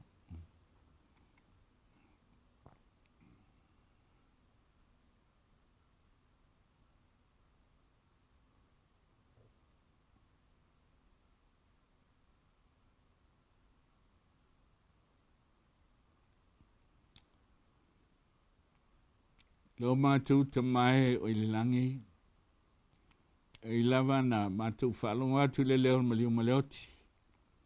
Mautou e seni si o tō lau ngā luenga. Pei tai mātou te whaftai alo e soifua e whavavau, e te leo tu la whai ai mātou, alo I ailo au tausi malo au lofa malo au Aueugalelei. Mātou tu inatu leila o fiole nei Sauniga le nei fiafi, le nei tae au mātou whenga iai, alofa le tua whapeona I ailo o au whamanuia, pai maila o una vai na se fue ele. Whaatumuina I lo tumu mai langi, ina ia tau masua la wipu. I o oifolita ele o loto mofi, ngalo te tau tasi. Sauni ai mātou mo le nāsu tele ua taulata mai. Whaamanuia le nei tai au le whaafonga le ngata I lau e kalisia. Ai no mātou uso taito tasi alo whaafonga mai le tu ma le tu o le lalolangi. Whapeona I ailo wanganga pa ia. Soani whaamatala loto ina lau fionga. Na ia saunia I mātou mo mātou ainga. Mo le aso tele te fio mai ai. Ta Yesu lo pai mai le nei tai au I vi ia lo suafa. Amen. Ole nei tai au lo vevesi le lalolangi. Ele ngata I whaamai le tultino ngā luenga, le tūtau tupi o tangata, mawhatia, peitai. O lo o la atu pele wati ale atua ilona whaiunga. O afiafi o Sapati taitasi, o lo aluatu ai pele tātou whiau al se lau whasu whaafe. Peitai o se lau whasu whaafe, o le whaamasinoina le atua o le ekalesia le atua. O no manatu le nei tai au, e tāu ane se o tātou to e tanga I le lei, I le me tau o le ekalesia le atua. Ai sea, o le aso, wa alalanga malava ekalesia po lotu o la tau o le ekalesia le atua. Peitai o le mesili na fefe ai, le anganga. Ona ua lotu fo I satani ia. Ma whai ona whaase sei nai o I lātou o e o lo whalongolongo. O e o lo mai moa I le afiafi ma le afiafi I Sauniga a o whaasolo. Ona tāua le ana tātou manino le lei. O le ale e ka le sia po le ainga o le tua le e uil whamsinonga. O e o la whapeon tāua el tusi o Peteru. Mo mua whaaso fito.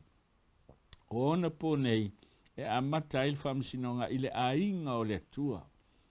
O ai le kalesia nā, o ai fo I lai tau tala I aila fionga le tua. E le lei ona tātou manino le lei, le alawa fesili, I le nei afiafi.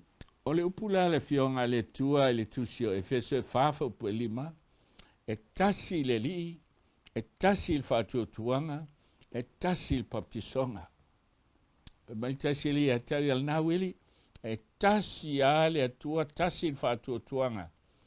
Tasi le e kalisia o mātou lai ona le kalisia na. Tasi fo il baptisonga e urufale ai. Le aso Samoa, e tele wa vea le li o suafa lau tele. Ai ese le atua e tāpua I ai. E tele fatua tuanga po lotu. Al fatua tuanga le tau tala eltus pa ia. O le fatua tua I ai Yesu. E na o Yesu e ola ai. Mo tele fo I baptisonga. Fatul tulu.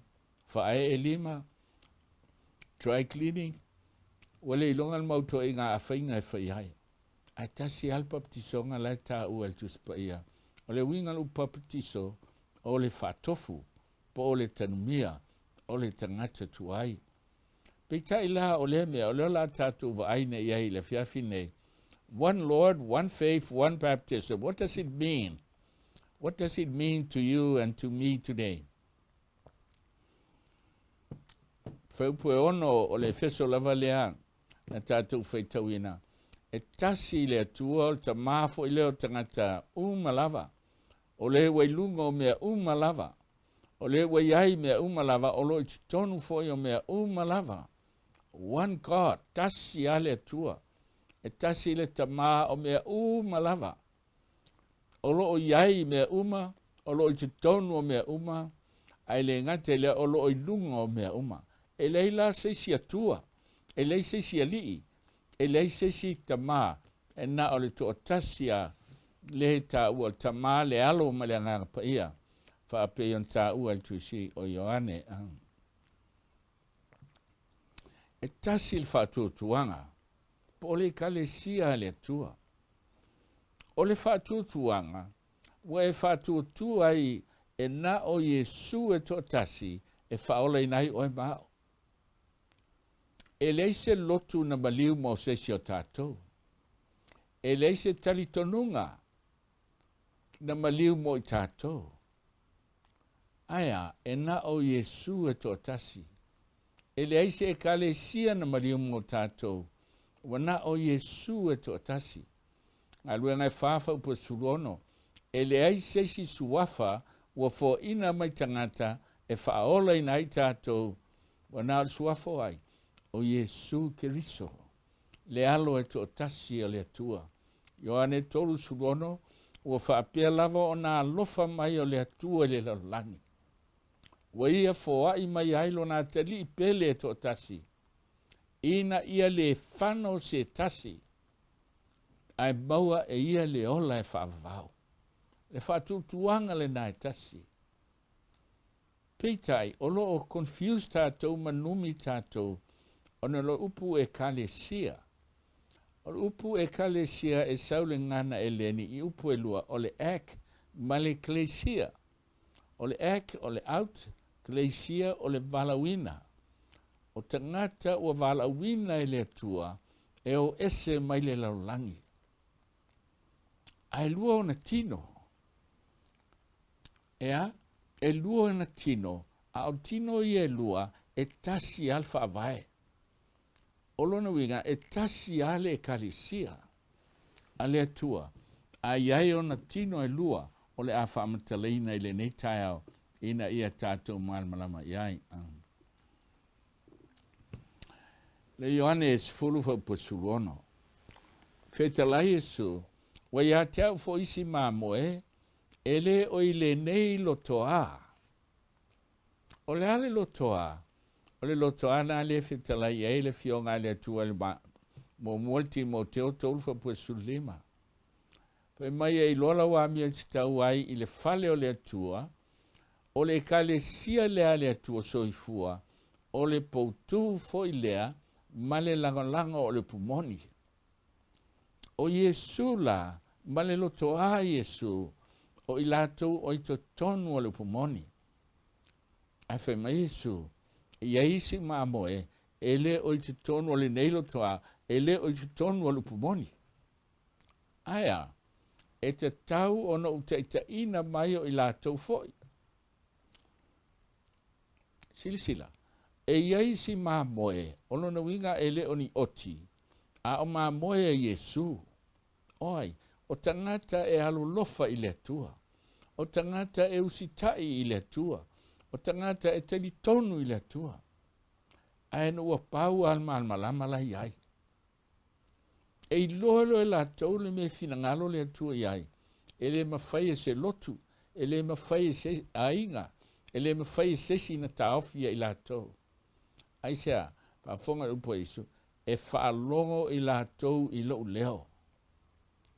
Mo i la tau na, e alaina folofola le fionga le atua.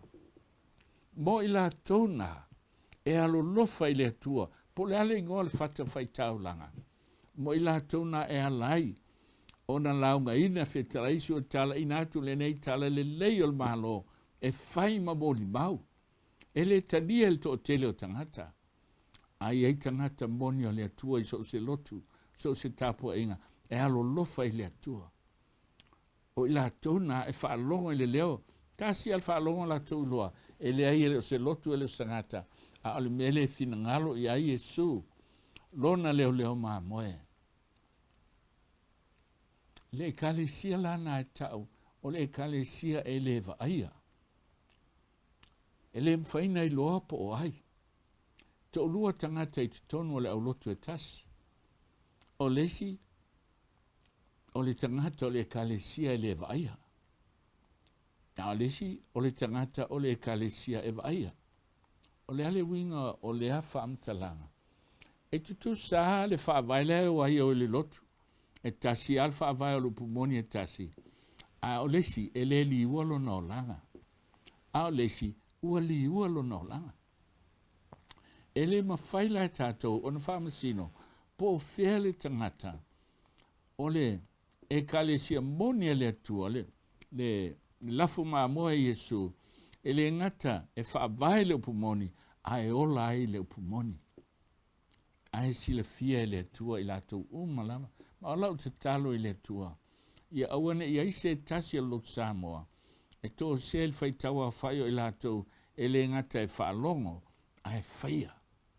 Mai Yesu o le whaalongo ia upu ma whaia te whaatusa ia i le tangata e eli loloto, mau lalo lona whaavae, ai whau lunga le papa.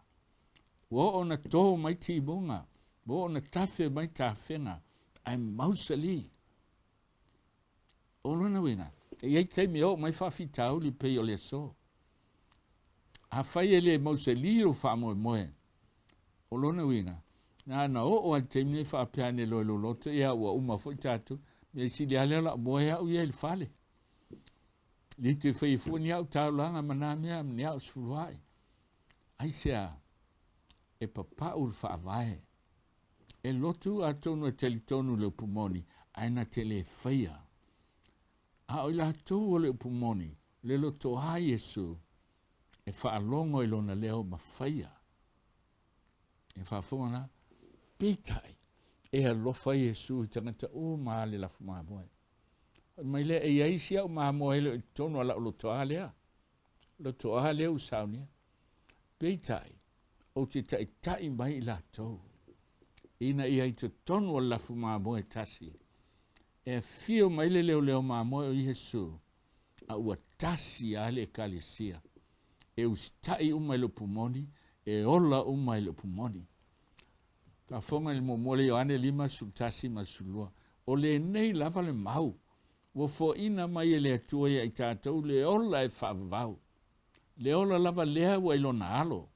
O se wa ia te ia le alo, wa ia te ia. Le ola. O se wa le ia te ia le alo, wa le ia te ia le ola. Le kalesia le ale tua.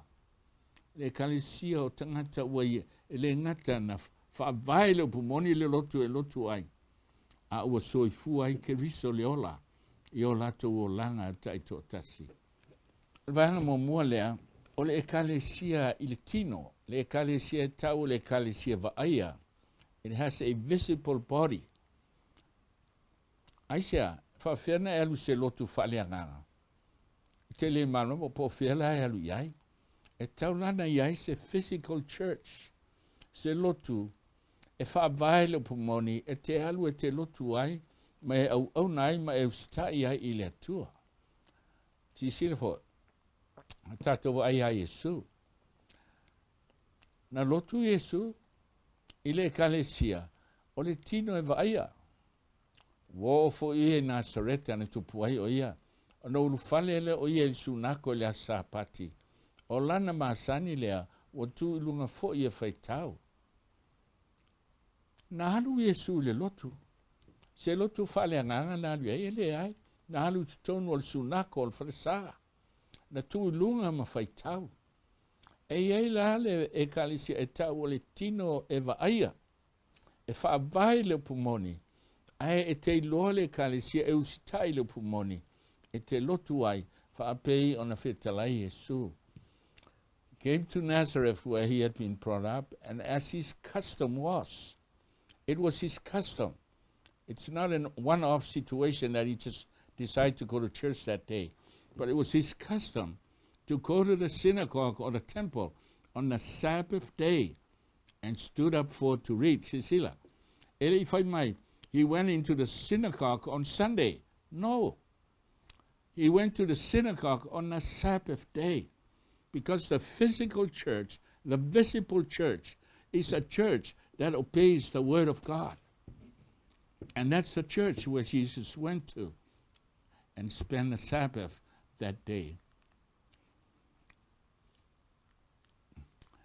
Whafonga il Mateo e lufu tasi whaupsulo sutolu. O whapeatu e la tau o tūsia e ta ualo o fale o le fale tatalo. A o whaia e o tau maana o e whaumea. E eini se manatu. Tadu wai le whena inga fōu o le malu o le atua tātou tino. Wale to e tau ala alfa sa. Ele ai ai Yesu whai mai. Matua to o sale li whaola. Tango le mai sasai la tau. O whai whaatau ngā māmoe whaatau me whaitau langa. A ua pei le whale o le atua. Pa o le malu o le atua. O le ana o tangatanga oi. E tāua i le atua le malu. E ui lava o tātou tino le malu o le atua. E tāua le mea tātou ti tāpua i ai. Whaaftai tele o nei o tātou ai ngalo aliali mai. I lea Sapati e ofu lelei, to a teu fale le fale mala. E ui lava o le fale. A le mea e poto ai whanau le atua, e iai le atua. O le fale te talo, po le fale na o le atua. My house shall be called a house of prayer, but he have made it a den of thieves. Ai le whawhitau le tasi. O le whawhitau le. Ele se laupe sene le kalesia le avaia. Langa o lae te itai tangata o la foi e ola i tangata. Ele whaolaina. Si sila le mate i sultolu tos fulu. Pai mai lopu aisa, tu uia ia tu pulua pea se i o se selena. Wata tō atu le seito. A whai mai e lotu le tangata le anga il po. Wa lulu ai maltitania e pe o le seito. Wa lana tu pulua e whatasi. Whai mai loa au au na il matai. Mātou te ho e vele ese. Ai tali matai aua. Langa te o vele ese i male seito.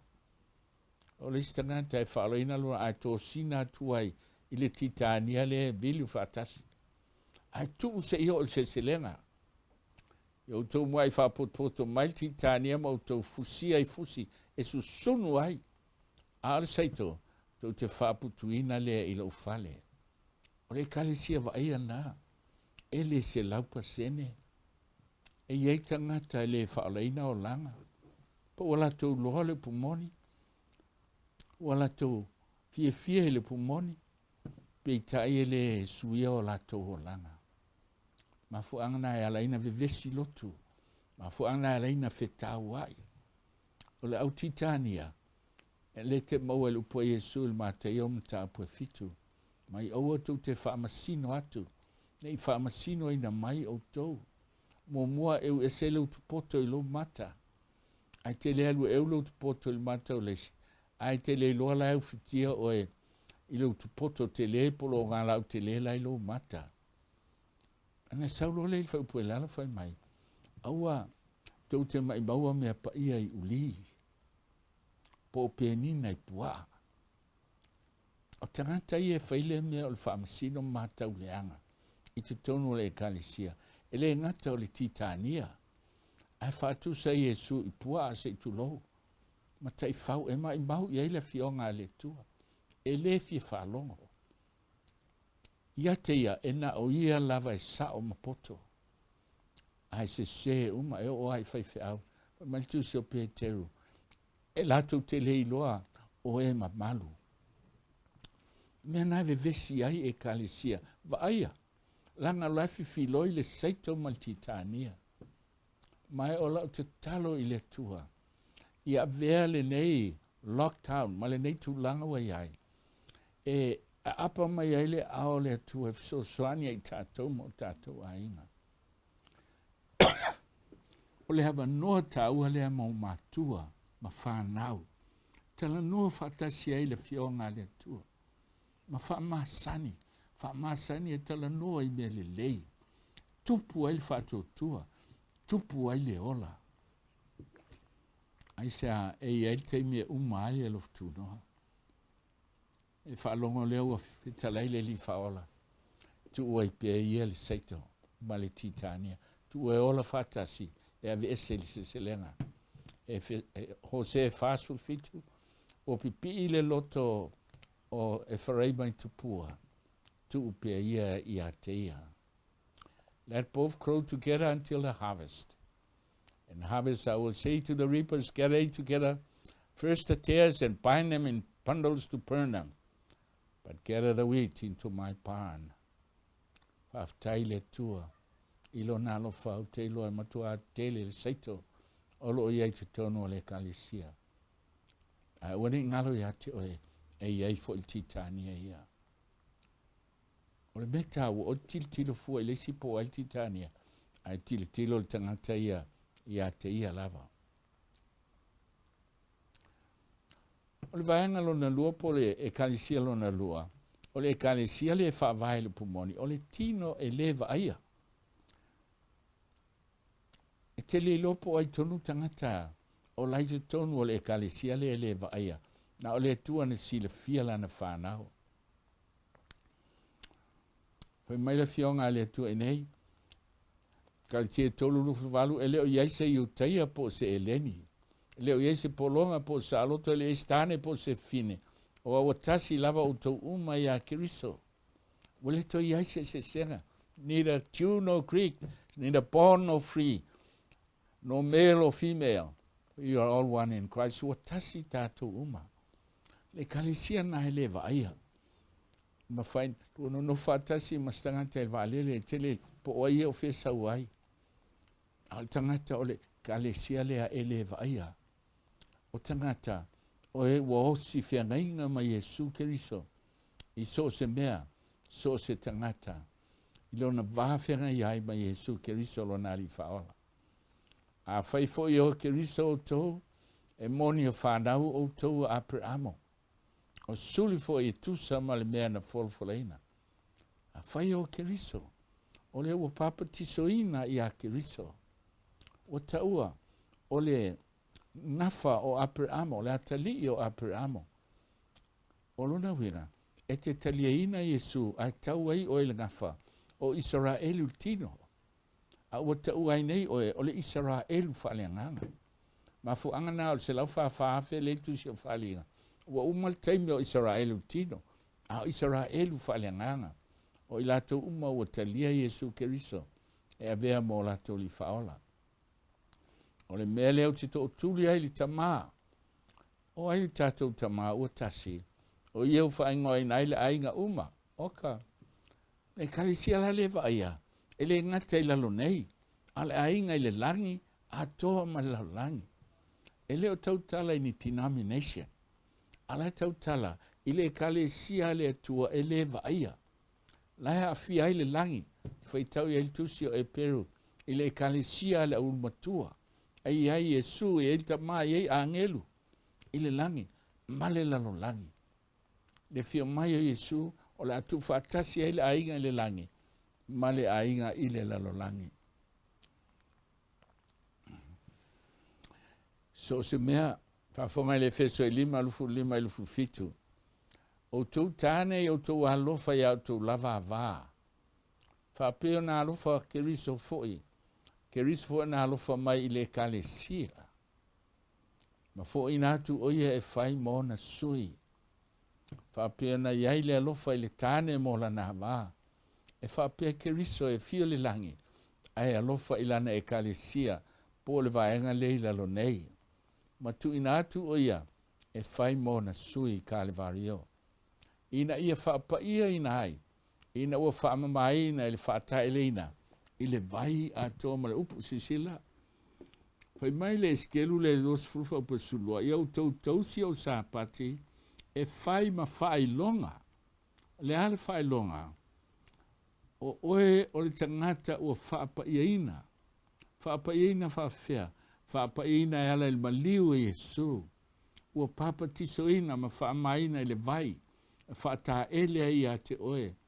Ona o le upu po le fionga le atua le upu moni. O le Sapati. Pea na alu Yesu sunako le Sapati. Wa mai foi le whao onga. E ilo ai o oe o le tangata ua whaapa ina. E ala i le toto na masaa i kare vario.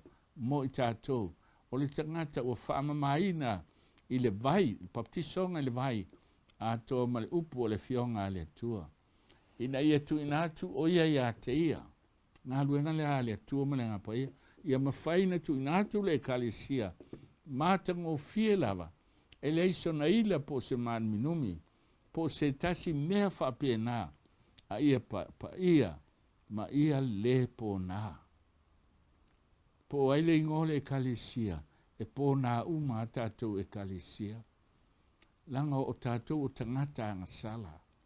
E iai se se le tasi tangata, ma le tasi. A le kalesia lea matango fie lea e le vaia. O le kalesia le iso na ila, e le iso na pona. I le aso whaamasino, i le se lau whaafaafe lea, o ie tu lai mai ai le kalesia lea. Mai le lalo langi atoa al whanau le atua, le kalesia le vaia. O la tau o osi whangainga ma Yesu. o le ola po o le oti, lātou te usitai a Yesu, o lātou whaola.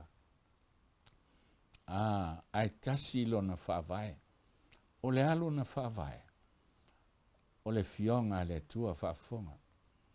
Mo mual korinito tolu fa pusultasi, a wā ele mawhaia se tasi, o na tu seisi whawai, ele wa umatu ina o Yesu le keriso lea, for no one can lay any foundation other than the one already laid, which is Jesus Christ. O lea so, e tal tangata ia pe manatu tangata ia faila na ia lotu, faila na ia lotu.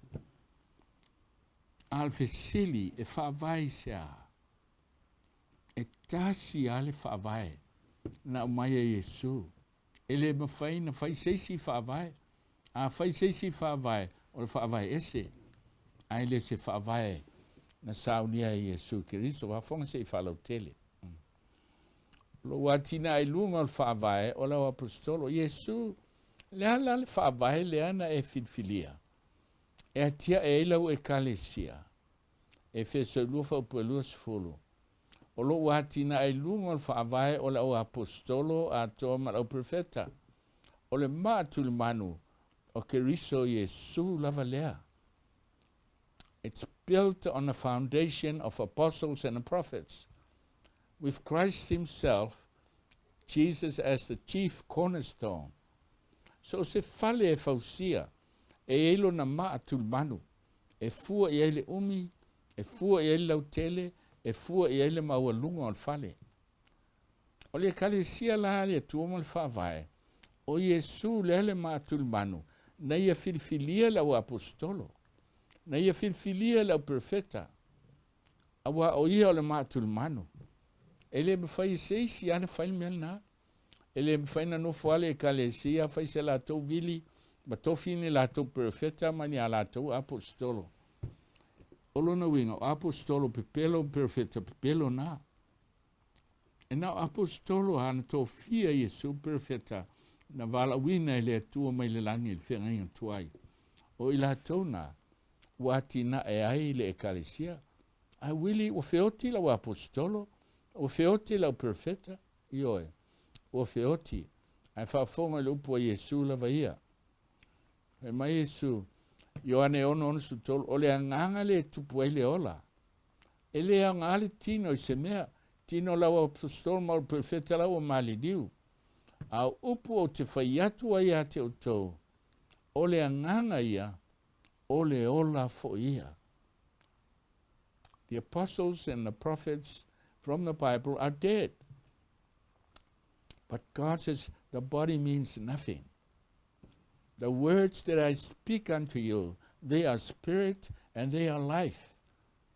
Le upu le fionga le tua. Wati na e ai. Ma fausia ai le kalesia le tua. Ilunga o tustu singa le apostolo ma le au profeta. Fesili testangantia Willie o ailanto apostolo.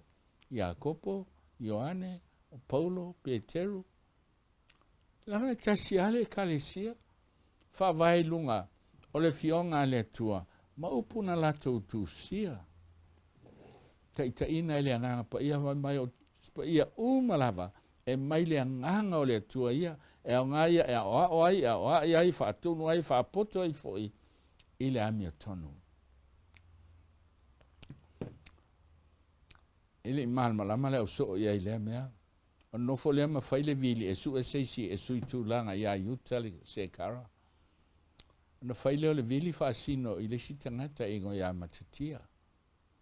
Peitai. Na toe fio mai ai e sui le langi le ala I tamaseko. Fili ai le apostolo e sfululu ai. Le apostolo o Saulo o whaingoa ia Paulo. Ia sisila to.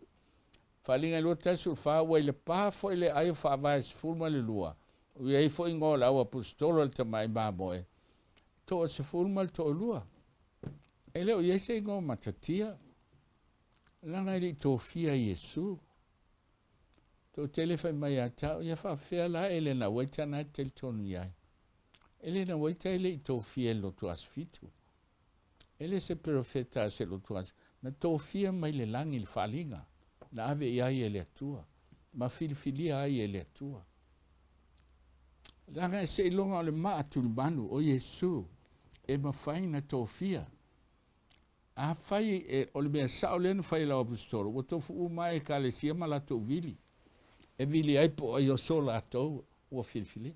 Mafua angana e whai meltus pa ia o le maa tulmanu o Yesu ke riso la valea. O le kale sia la le tua. O le kale sia whaavaile o apostolo po le profeta. O ala tautu singa ua mali liu. A le fionga le tua na la tautu sia. Wa tina e ai le kale sia le tua. E whaavae i le upumoni. Ioane su fitu o laua fionga o le upumoni lea. Si sila mo molti mo teo tau su lema. Ai a whai o te tua iatu. Ia i loa lau a mia te tau le fale o le atua, o le kale sia lea le atua soifua, o le poutu foi lea, ma le lango o le upumoni. O le mea taua ia i loa, e taua lau a mio, e ile a mio o tangata o le kale sia le atua, e ese mai a mionga laulangi.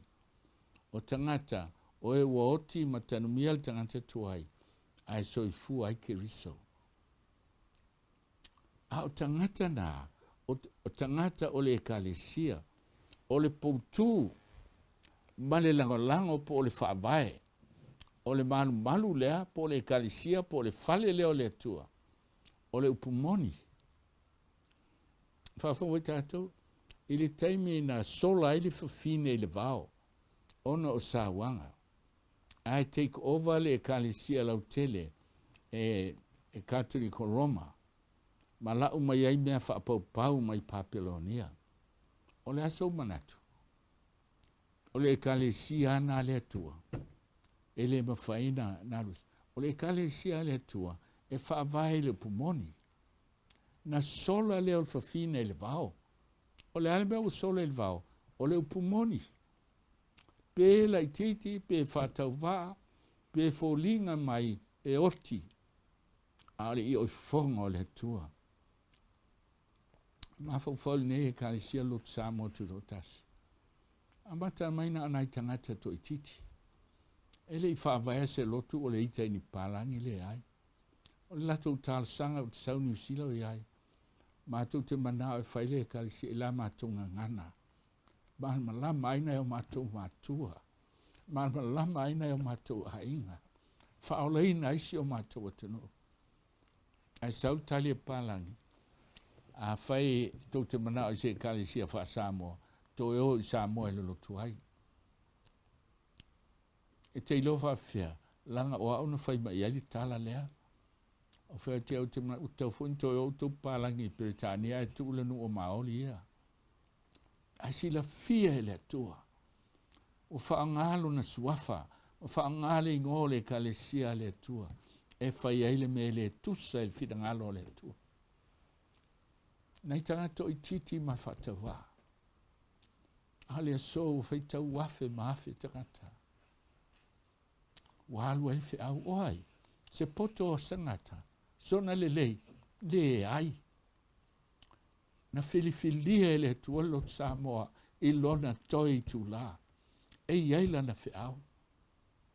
Mai te tangata i tau Willie. Tau anto e fo i lo tele. Tasi alo to asfitu. A fo mai to a fa ila ta to fo lo tel o le mea mumua polo ai Samoa o ese mal Sapati o Eteuati la sa polo ai ta to fe au o to to fe en pelewe o fu mai o fa valvalea ile lotu o le aso fitu le ta to o mai ai o le o to e kalesia le na aya o ta fea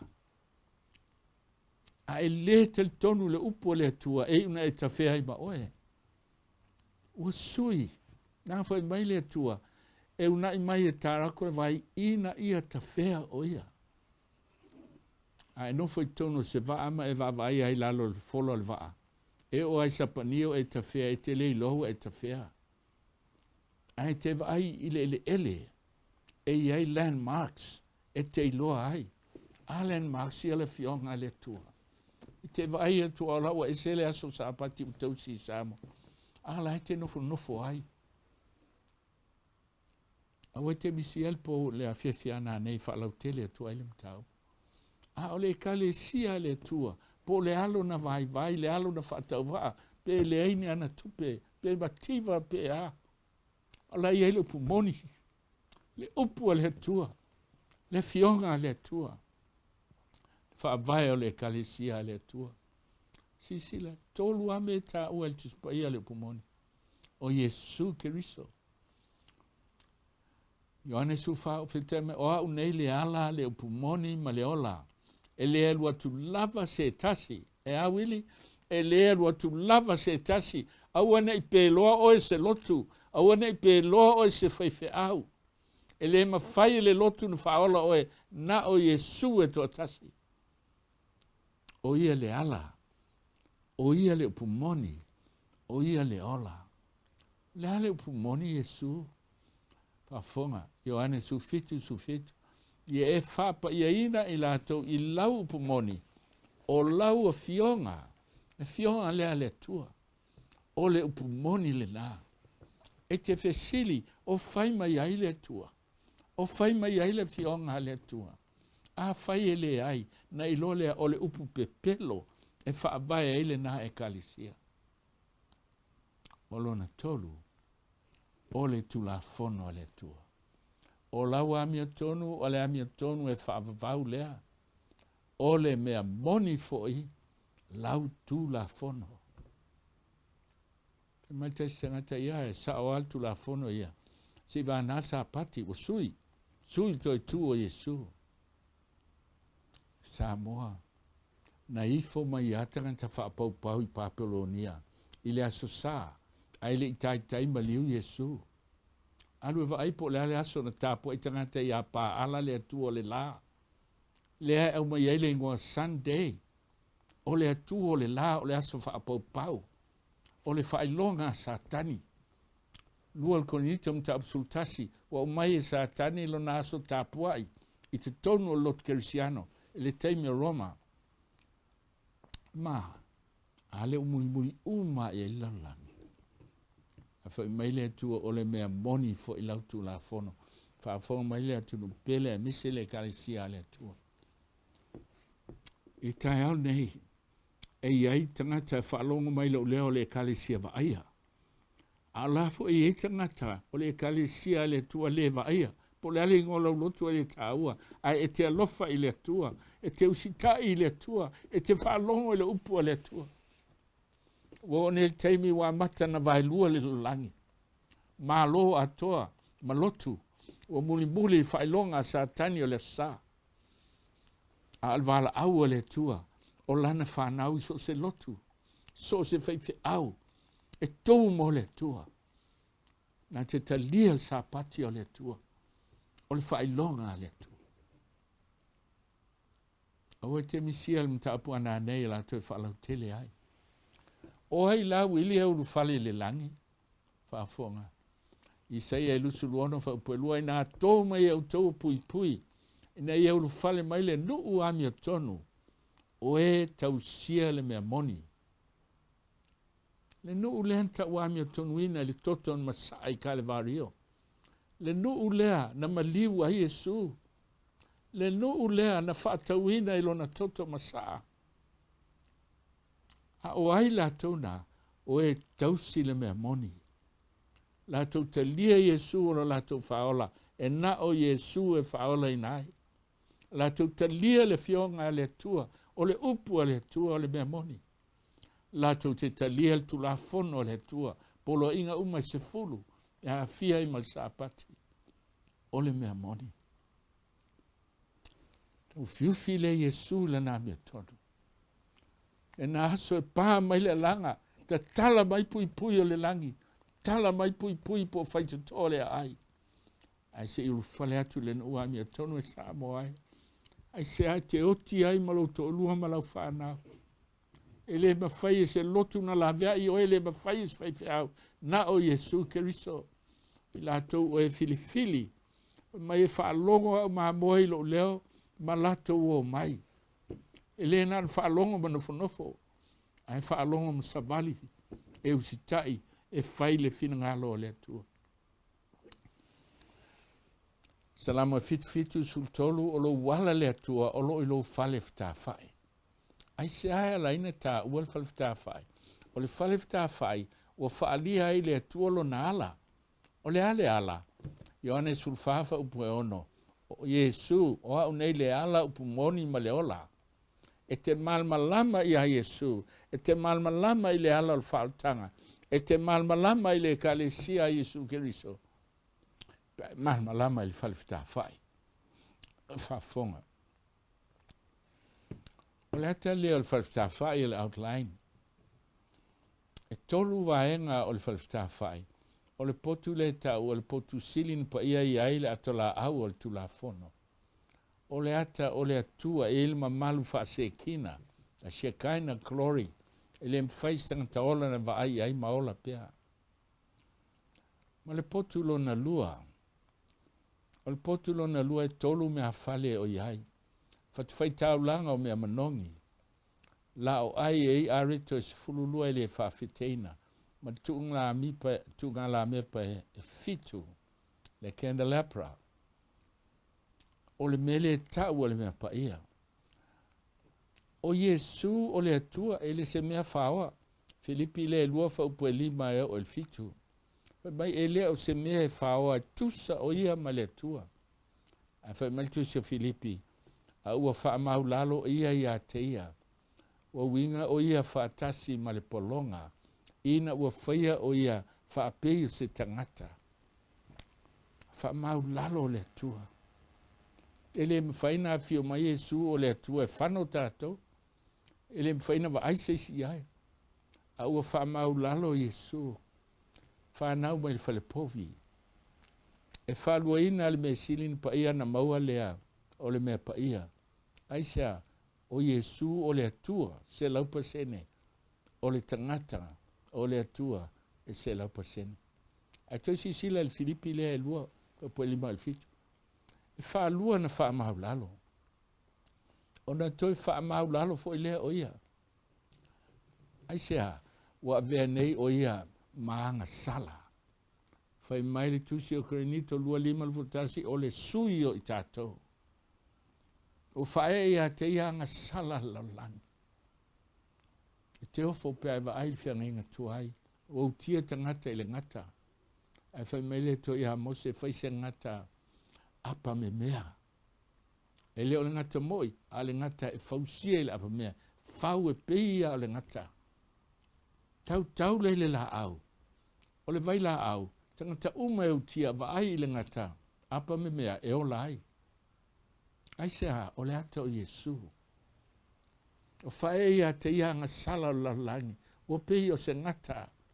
O pei o le anga sala o le me silina ino sia e le atua. A le apa me mea. E le aisa na anga sala. So se ngata na wa ai. Ma tali tonu ai. E le ioti na ola. Tolu le fiafi o le sorele na ua maliu ai le li faola. Na te tala ai le ala fou.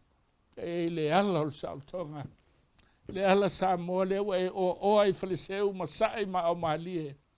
Ai sea o tātou sa loto ai le whātua e o atu le me sili na pa ia le langi. E ala il talo.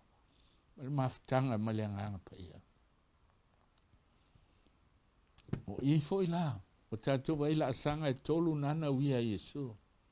Whātati ai le ala le whaatanga. E ala mai le whalifitawhai. Sala mo faali malafua i le sala. Fatu tua ia Yesu na o ia te olai, falango lango ia ilo wola. A ele iloa pe te ola pe le ai, te oti. Angal fatu tua, o le falango lango le olo wola, ma le te tonu mal mautinoa, e na o Yesu e te olai. O fitia lea oi le amia tonu a Keriso. O na alea, o na eusita i aile le pumoni, whapa ia i nai leo langa. Te whanau mai leo pumoni, te sio Iakopo. E te fia i leo pumoni. E matuanga lua il whātua e whaavai leo lofa. Karati e lima whapue ono. E te moli mau leo pumoni whaapei o Yesu. Na moli mau e o iloti. Ai sea, la sanga mua ta wamia tonuina. La sanga lona lua il whaapei o Yesu. ta ua mi tunuina ia Yesu, e ala ilona maliu, whaapaina i whaapei o Yesu leo langa, tala whia ngai ma le langi.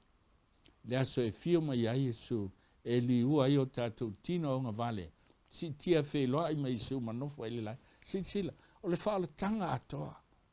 Lewa o mai, i le ala o Yesu, le ala o Yesu le upumoni, whaalia i le whalifta whai. Vaenga te tele e toru o le lofa tunoa, e whaola i nai i tātou. Whesa wea tātou Sauniga, e sau te tonu o le whalifta whai. Wale to i eini tau langa i whai ei manu sa whai ata i a Yesu. A o mea whale, e whaavai ai Sauniga o lo whai ei le Sapati. Whata whai tau langa mō, Sauniga o le whaamanatunga, manatua ai lena mariu mō oe. O le whaatanoa na fuai a aola au whai tau langa, o le ata o le baptisonga, te baptiso aina uru whale lea, i te tonu o le ekalesia, le ata o le mea paia, le upumoni. Lau o le areto i le whaafiteina, Sauniga o le ansa, su e le areto mai le langi, le fionga le tua. O le AMI po le Sauniga le amoli mau, te moli mau ai le lofa o le tua, ma le bana o le tua, tu ngala me pai fitu. Fono te talo e solulu, whatwhai taulanga o mea manongi, ma le tusi o whaalinga, o le whatwha o talo sanga lau pa ia, e vea mea manongi e watu i luma o le tua, i le aso ma le aso. Sauniga o launga, o le ata o le nofo o le alofa tunoa, Sapati taitasi. O le ua le mawhaina whai te tonu o falsa, a le ua aluatu i le te whailangi, e whaalongolongo i ai, ma tupu ai le whaatuatua, tupu le whaatuatua le tau longolongo atu, ma le tau longolongo atu o le fionga le atua. Whaavai o le kalisia. Mai ai le amatanga. Tau supe whaawhiana whaavai, te mantua le kalisia nei, a langta o le kalisia le in whaavai. Peitai lona whaavai le te tonu o le whalifitawhai. Lo to ai fafo o le local church. O le potu paia o le atal division. A le World Council o le atal mesilina paia.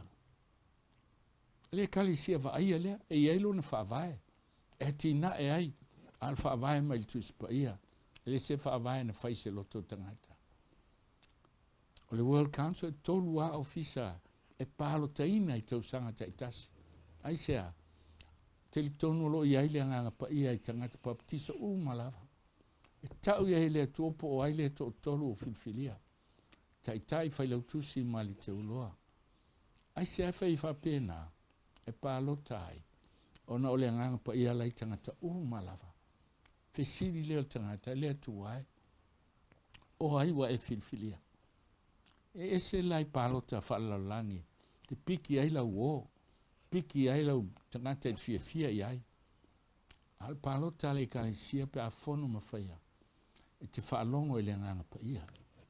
Ai se alanga i te malai ai pe a se lau filfilinga whaaltangata. O le nganga pa ia la, e taita ia. Ai tanga i le tusi leo mika. Pa mai e to tolu na uina i le tua. E la vea ilo no. O Mose, Arona ma Miriama. O le auso ma le la tua fine. A le to tolu na filfilia i le tua. E kalisia va ai ha le tua. E tolu le filfilia te e whatau sanga mpalo teina. O is filfilinga uma e tofi tonu o komiti. A tofinga ia e tolu e le tofia es komiti e tofi mai le langi. Langa o le kalisia pa ia le tua. E tai e le tua mai le langi. E ala i le anganga pa ia. Le ngatai lea. O le kalisia e le tua. E iai foi. O ana fai fe au. Whafonga i le fese fasu tasi. Na tuina mai foi nisi. Na ia tuina mai o ile ia le o Yesu. Na tuina mai Yesu nisi. Fai ma apostolum perfecta. Lea na ia Tofia Faapitoa.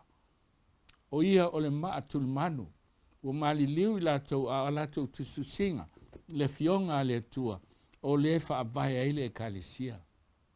Whaavai na le apostolum le au perfecta. E le seisi am faina tu seisi whaavai le wa uman tuina Yesu. Ai le ngata i le fai mai le fionga le tua. O isi foi e fola li tala lei. Poutu na whaavae o le fionga le tua. Tu sira au apostolo ma au profeta. Al poutu ia. Poutu o tangata o ola e ave pe ale fe au. A whaina al whaavae. O lona winga. Wale eise e kalesia na o le taimi ala au apostolo ma au profeta. Ai poutu. Poutu e ave le tala le lei o le upumoni. O e folo le tala lei, au evangelia, o launga ina le pumoni a le atua. O isi foi e fai ma leo, o leo ma moe po le shepherd, le tau le pasta. E iai fai fi au whauina, e tau pasta, na filifilia fo e Jesu. A tō ma o ao, o fai a onga, teachers, o e a o atu le fionga le atua. To finga ia wa mai le atua, e atia e lana e kalesia vaia. Ele se lau pasene fifilo ele saito maltitania. Ai le kalesia vaia. Na tofi mai le lange le atua. O ona tai, ma ona tofi ngai tui matangi olo. E ave le upumoni a le atua, ma le fe au o le tala le lei. Mai se i tātou umalava i le lotonga tasil whātou tua. Ma le iloa le lei o le alo o le atua. O tō whinga ia na whilwhilia Iesu o le lato ngaluenga. E taita ina le kalesia i le whātua ma le loto ngā tasi. E lato te iloa le lei ai Iesu Keriso. Ina ia whai matangata matua. I o le fuo le o matua e ta tau ma le tumu o Keriso. Aisea, langa o le kalesia va aia. E iai e vai. Fifiloi al saito matitani. Al fina ngalo le tua. Iesu ia tangata uma. Ia maua le loto ngā tasi. Whawhiana maua le longa tasi. Pe alato i loa le lei Iesu Keriso. Le alo le tua. Na whaamau lalo le tua. Whaalua na whaamau lalo. Ngā lue ngā satani e a e lunga. Whaamau e lunga. Ao le tua e te alu lalo. Mai se io na fai oe matangata matua. Io le fu o le matua. Tusa ma le tumu o Keriso. Whaaftai le tua. Te le tangata matutua o iai le ekalesia i le matanga aluenga ma le matanga aluenga. E iai ale au nini. Vevesi ai. Ala matutua ua toa le lei. O iai la tau le tumu o Keriso. Langa e lotonga tasi le whātua ma le iloa le lei o Iesu Keriso. Whai mai le au ngā luenga ala tau ian tōwhia. Ia le to e tamani ni i tātou. O lo whelafo ina e pe o pe au. Sau le malana story ta whea atuai, sau male story ave atuai. Whea avea i bita upu. Pe pelo tangata i tonga fiti leanga. Sau nie whase ai. Tasi alme mana o satani i e ta whea ese ma e vai ma leo pumoni. Ata lo leo satani. Whaafonga la e iele me tau o le ala i le bahan malo. Whaalia te tonu o le whalifta whai. E te whaita wina o mea whale. O te tonu o le mea sili na pa ia le atolau e iei me tolu. To arona tula fono e papama isfulu. A iei malpo toi o le manai. O le ata o le tolu, tasi pa ia, tolu te tonu, tasi le atola au, tasi le finangalo. O le ata o le ainga tua. O i la tula ia filifilia le World Council, tolu le palota. E filifilia mai le lani. Fesota inga e ala ma le anganga pa ia. Se i vanga nai te le tonu i le tua, e te le tonu se anganga pa ia, e te le tonu e iaile e kalesia le tua, e tai mai e le tua i le lani. Ona manatu le ole tangata whaamaua lunga, ai poto atu ia, te poto atu i lo le tua. A te oti ai. Ai se a, langa wa iai le ala wa umana sauni e le tua, e tai e ilana e kalesia, e ese mai lo e kalesia umala langi. Tātou te ngā lulua la whai mai tu se Filipe ngā lua ma le matau tele. Ina ia whaala ina i tātou.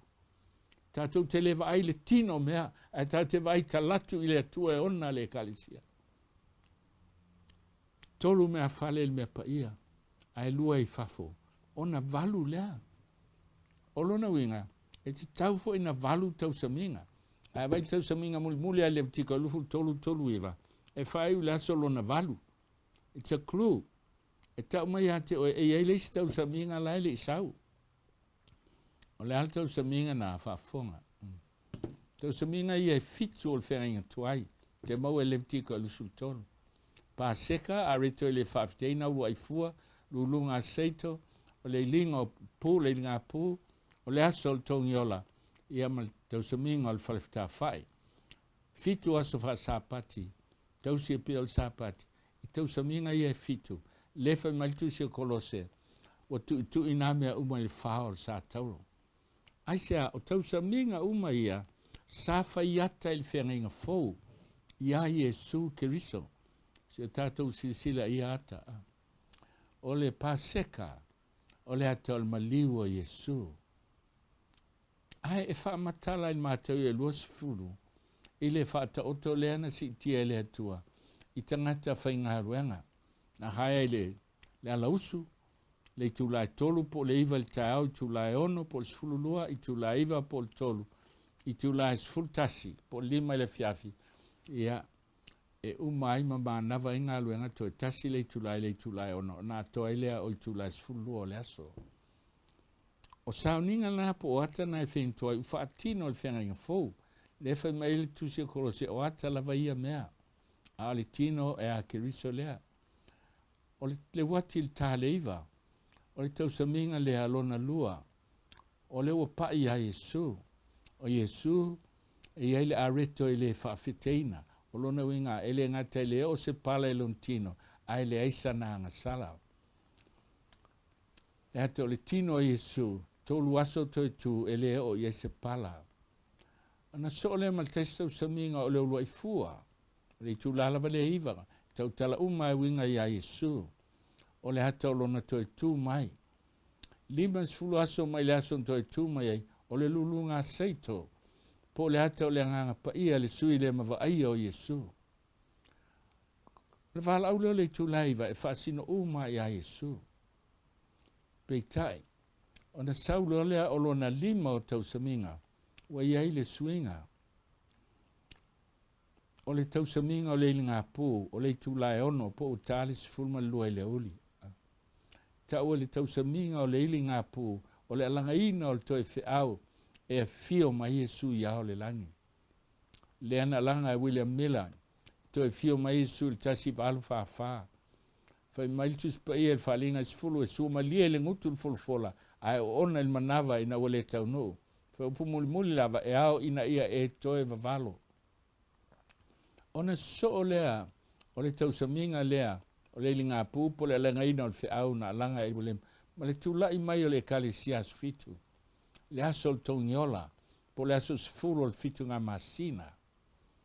O lea, ua vea Yesu ma purvanga al whamsinonga.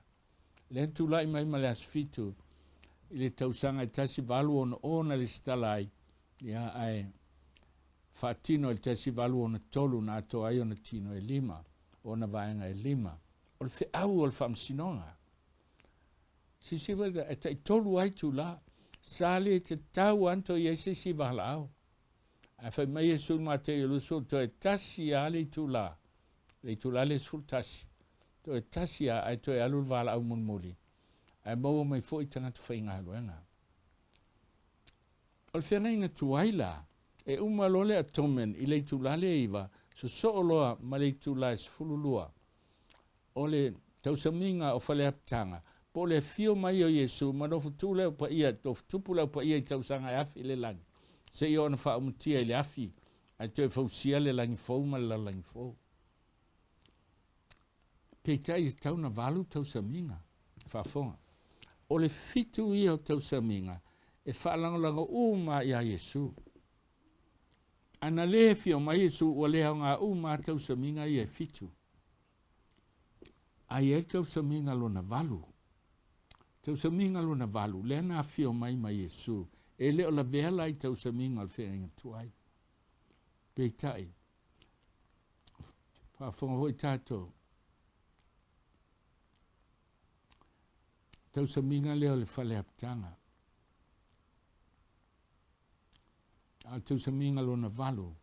O le sauninga o le whaamantunga. Le na fiu mai mai su. O lona ata e na o Yesu e whaaola i nai tātou. Le tūlai mai male kalisia as fit sa mo tu do tasi. E leo tu la fono e o lai. Ai na o Yesu e whaola i nai. Ai a whaola ina o ia Yesu. O na ustai le tu la fono le tua. O na o loa lofa ia Yesu e mafuai. Mo molko nitum tau pues fulu. E sel taua. Foi mai il sauninga leo le whaamantunga. O le ipu o le whaaftai. E leo le mafuta whaatasi elea i le toto kiriso. O le areto le whaamantunga. E leo le mafuta whaatasi elea i le tino kiriso. Pe ona tele i tu tino, a tasi le tino, e whaapenale e kale siale le vaia. I le lalolangi a tolo o salalau e le whanau e le tua e le vaia. O tangata ai le iro e lesi po ai lea. Ai e mafuta whaatasi. O lona winga, e iai le taimi o le ata o le sauninga le whaamantunga. E wala au ai le tua. E whaalongo au mamo e lo leo malato o mai. E mafuta whaatasi. Ngā luenga satani o le vai ai. Ta ape. Tau ma whinau misa i lotu. Al ngā luenga le tua. E mafuta whaatasi. Whamangaro le tasi i le tasi. Ai ta fue o ka le vario. E whaoa o ilo la tumatai. Na iau mai le whaonga. E whamau lalo. O le tasi i le tasi.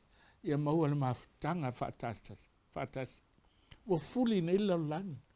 Wa fuli la langi. Whaapoto le au tau. Whailonga le sa. Al whamantunga. E whamanatu. E whamanatu. E lua me mana o le tu e whamanatu. Whamanatu na maliu Yesu mo oe. O lana whailonga o Sapati. Whamanatu mai a te oe le Sapati. O ia na whaia oe. Te ia mafuta whaatasi le whanau le tua. O e tausia le whailonga le tua. O le Sapati. O uso pele le kalisia tele. Kalisia so fitu o le tohe fio mai. Na oa o mai tātou o le titi fo i au no lotu mai ai. Ma wā o ngai. Tasi ale pumoni na ale asfitu.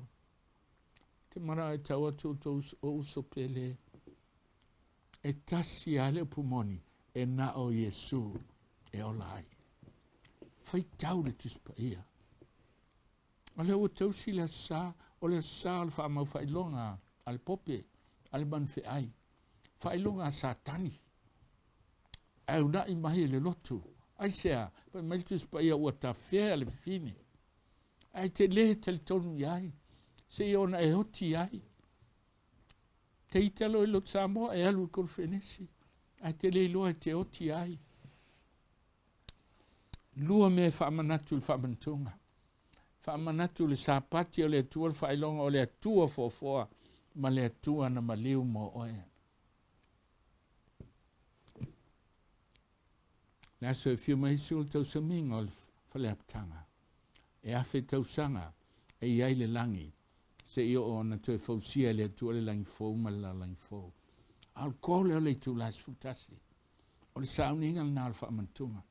E le se ata o se mea o ilumanai. Al whaamanatu. E pei ana whaamanatu Sapati na fofoa. Whaamanatu le maliu o Yesu e ola ai. Sauninga al whaamantunga. Whai tau konitum tapus furu o le mafuta fatasi. Ma Yesu. Walata le tu la. E fio mai ai lo tātou ali. Whaola. Au tātou i ele teimi o le tu la sfultasi silsila. Nā la usu. Tōngiola, tau saminga o le tōngiola. Le Paseka. Leono le tauno e se Israelu ma e kupito. So o lea ma le tau saminga le tu la tolu. O le tau saminga o le areto e le whaafiteina le amiotonu e Kiriso. so o male tau saminga o le roi fu o te tua Yesu tau saminga o lulunga seito o le ata o le Pentekoso o le iwa i le tae au ona so lea ma le tu la sfululua tau saminga o le ili ngā pū fe au te fiu mai suna langa William Miller ona so o lea ma le tau saminga o le tongiola o le ata o le whaamsinonga pulu vanga ai Yesu i le whaamsinonga ona so lea ma le tu la sfutasi le o tato iai ma le fe au ma futa fatasi wo o le teimi e na o Yesu e te olai te le ola i se lotu te le ola i se fe au te le ola i se tu la fono e te ola i a Yesu a le se senga lea o le ola i a Yesu e usita i a Yesu tusa pe o ti hai lata mai le aso fale aptanga e a fio mai a Yesu sa motu do tasi as fitu ele na o tatou sfana ua le tua se ekalisia e il fana ua le tua la langi atoa a ua filfilia e le tua le lotu Samoa e fai ma timeline e sau e le taimi ma le ata o le taimi o le unga o le paneta amu ia oe amu ia au amu ia i tatou maua le avanoa tatou te sa ilia i le tua a maua le avanoa whaangai nai o le soifua ma le ona mo Yesu lo tatou li whao sila le history o le ekalisia le tua soifua le ekalisia le tua le amata nafi na amata mai ai e tena whaasolo mai ai ai whaamatala uma le whalifta whae teimi o iutaia ekalisia le vao pi i loto i uputuu tatau ana tasi saua i loa tau le unga ele ai sui le loto kerisiano whaatu le loto tu lai mai tau tasi tasi lima tasi fitu tu lai mai toa i tonu o le kalisia Katoliko Roma Martini Lutelu Has Jerome matu mai e na altu spaia mai na altu spaia lava o ta fele lo kerisiano a o solo le fine le vao take over il pope lo kerisiano al fine le o solo le vao la sangalona tolu o le kalisia le tua o le ecclesia protestano ai solo le vao ala ele o pulmoni e le tua ele o pulmoni e le tua o le ecclesia le tua sila mai fai ma fisu iai a le ecclesia le tua iai le o pulmoni se iona filfilia le tua le ecclesia asfitu Seventh-day Adventist Church 1860 to 1980 na umailo na taimi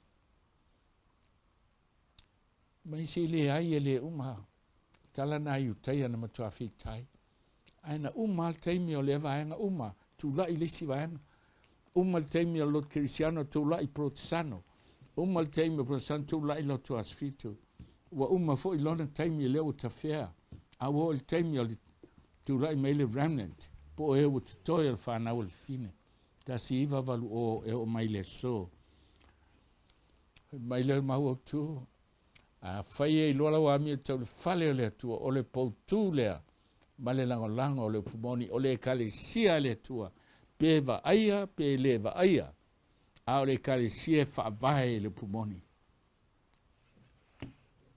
a fonga le falinga i sulua lua e atu le ngate le vai pese vai tafe na longo tu al fine ina ia tafea o ia ele vai kalisia fitu o toi fia mai o so umai te alu le lotu le sa ia e loa wa e tafea wa e tausia le failonga al man fe ai na valo ia tu spa ia e tafea o le wa e tafea po su fitu wa itel tarako el fine ana le fine le ai ni toi alo atu e tau mai la tu toi o lana fana e le o fana uma e lisi vaenga o whanau e te whea.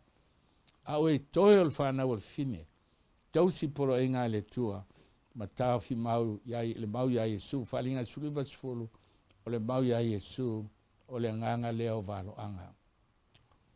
no whaiwina le whalinga e suvalu fo pue wha. O whaalonga le tasi leo mai langi whapea mai lo nu ue i au tau ese i hate ia. Nei whaatasia au tau i ana sala. Nei tau sia au tau i ona mala sambo ai. A whai e te oti ina ue le whaalonga ina le leo o le li whaola. Lo nu ue. O ta whea i papelonia le kalisia a le tua. Ai toi a apa mai a Yesu le toi taimi. Lo nu ue tau ese mai. Ai sea o lo o sau mala o to sao le a sau. Ai sea te oti ai. Tamo ai sea te oti ai. O manino o tuspa ia. O tāle taimi. O tāle i tūla. Tātou ti tūla ai. E ustai le tua. La tātou ti tālo. Lo mātou ta mai o le langi. O mai al ngaru ngal tangata. A wala fo ia tu nei ia te oe. Anga sai pa ia tu pa ia ne pa i foi loto mo fina ngalo. O lo ia ila whanau. I so se mea. O e lato te langona le musumusunga alo nganga pa ia. O lo tau hati a te oe lo ta mai lo tinai le ala le te uiai. Le ala le te olai ma lo tolu ma la whanau. Ta tau tonu le kalisias fit sa motu lo tasi. Le so a musumusu le nganga pa ia. La fwa e lo wola atoa. E le ma fwa e lo tuas fit sa motu tasi na whaola ia te oe. Pa ual me alfa sino o le pumoni e te olai. Se vana we apa ia Yesu. Ma e lo o ia. Au na ia te ia ma le fia ma le whamaoni. Se o le asa ma tala le langi ma vanoa. Ai whalongoina lon si fonga o whetalai. E au na lele ia ma le whamaoni. Olu whale ia le manuia o lo wali. I lo suafa Yesu Keriso. Wa ole mbala au tuai nei. Amen.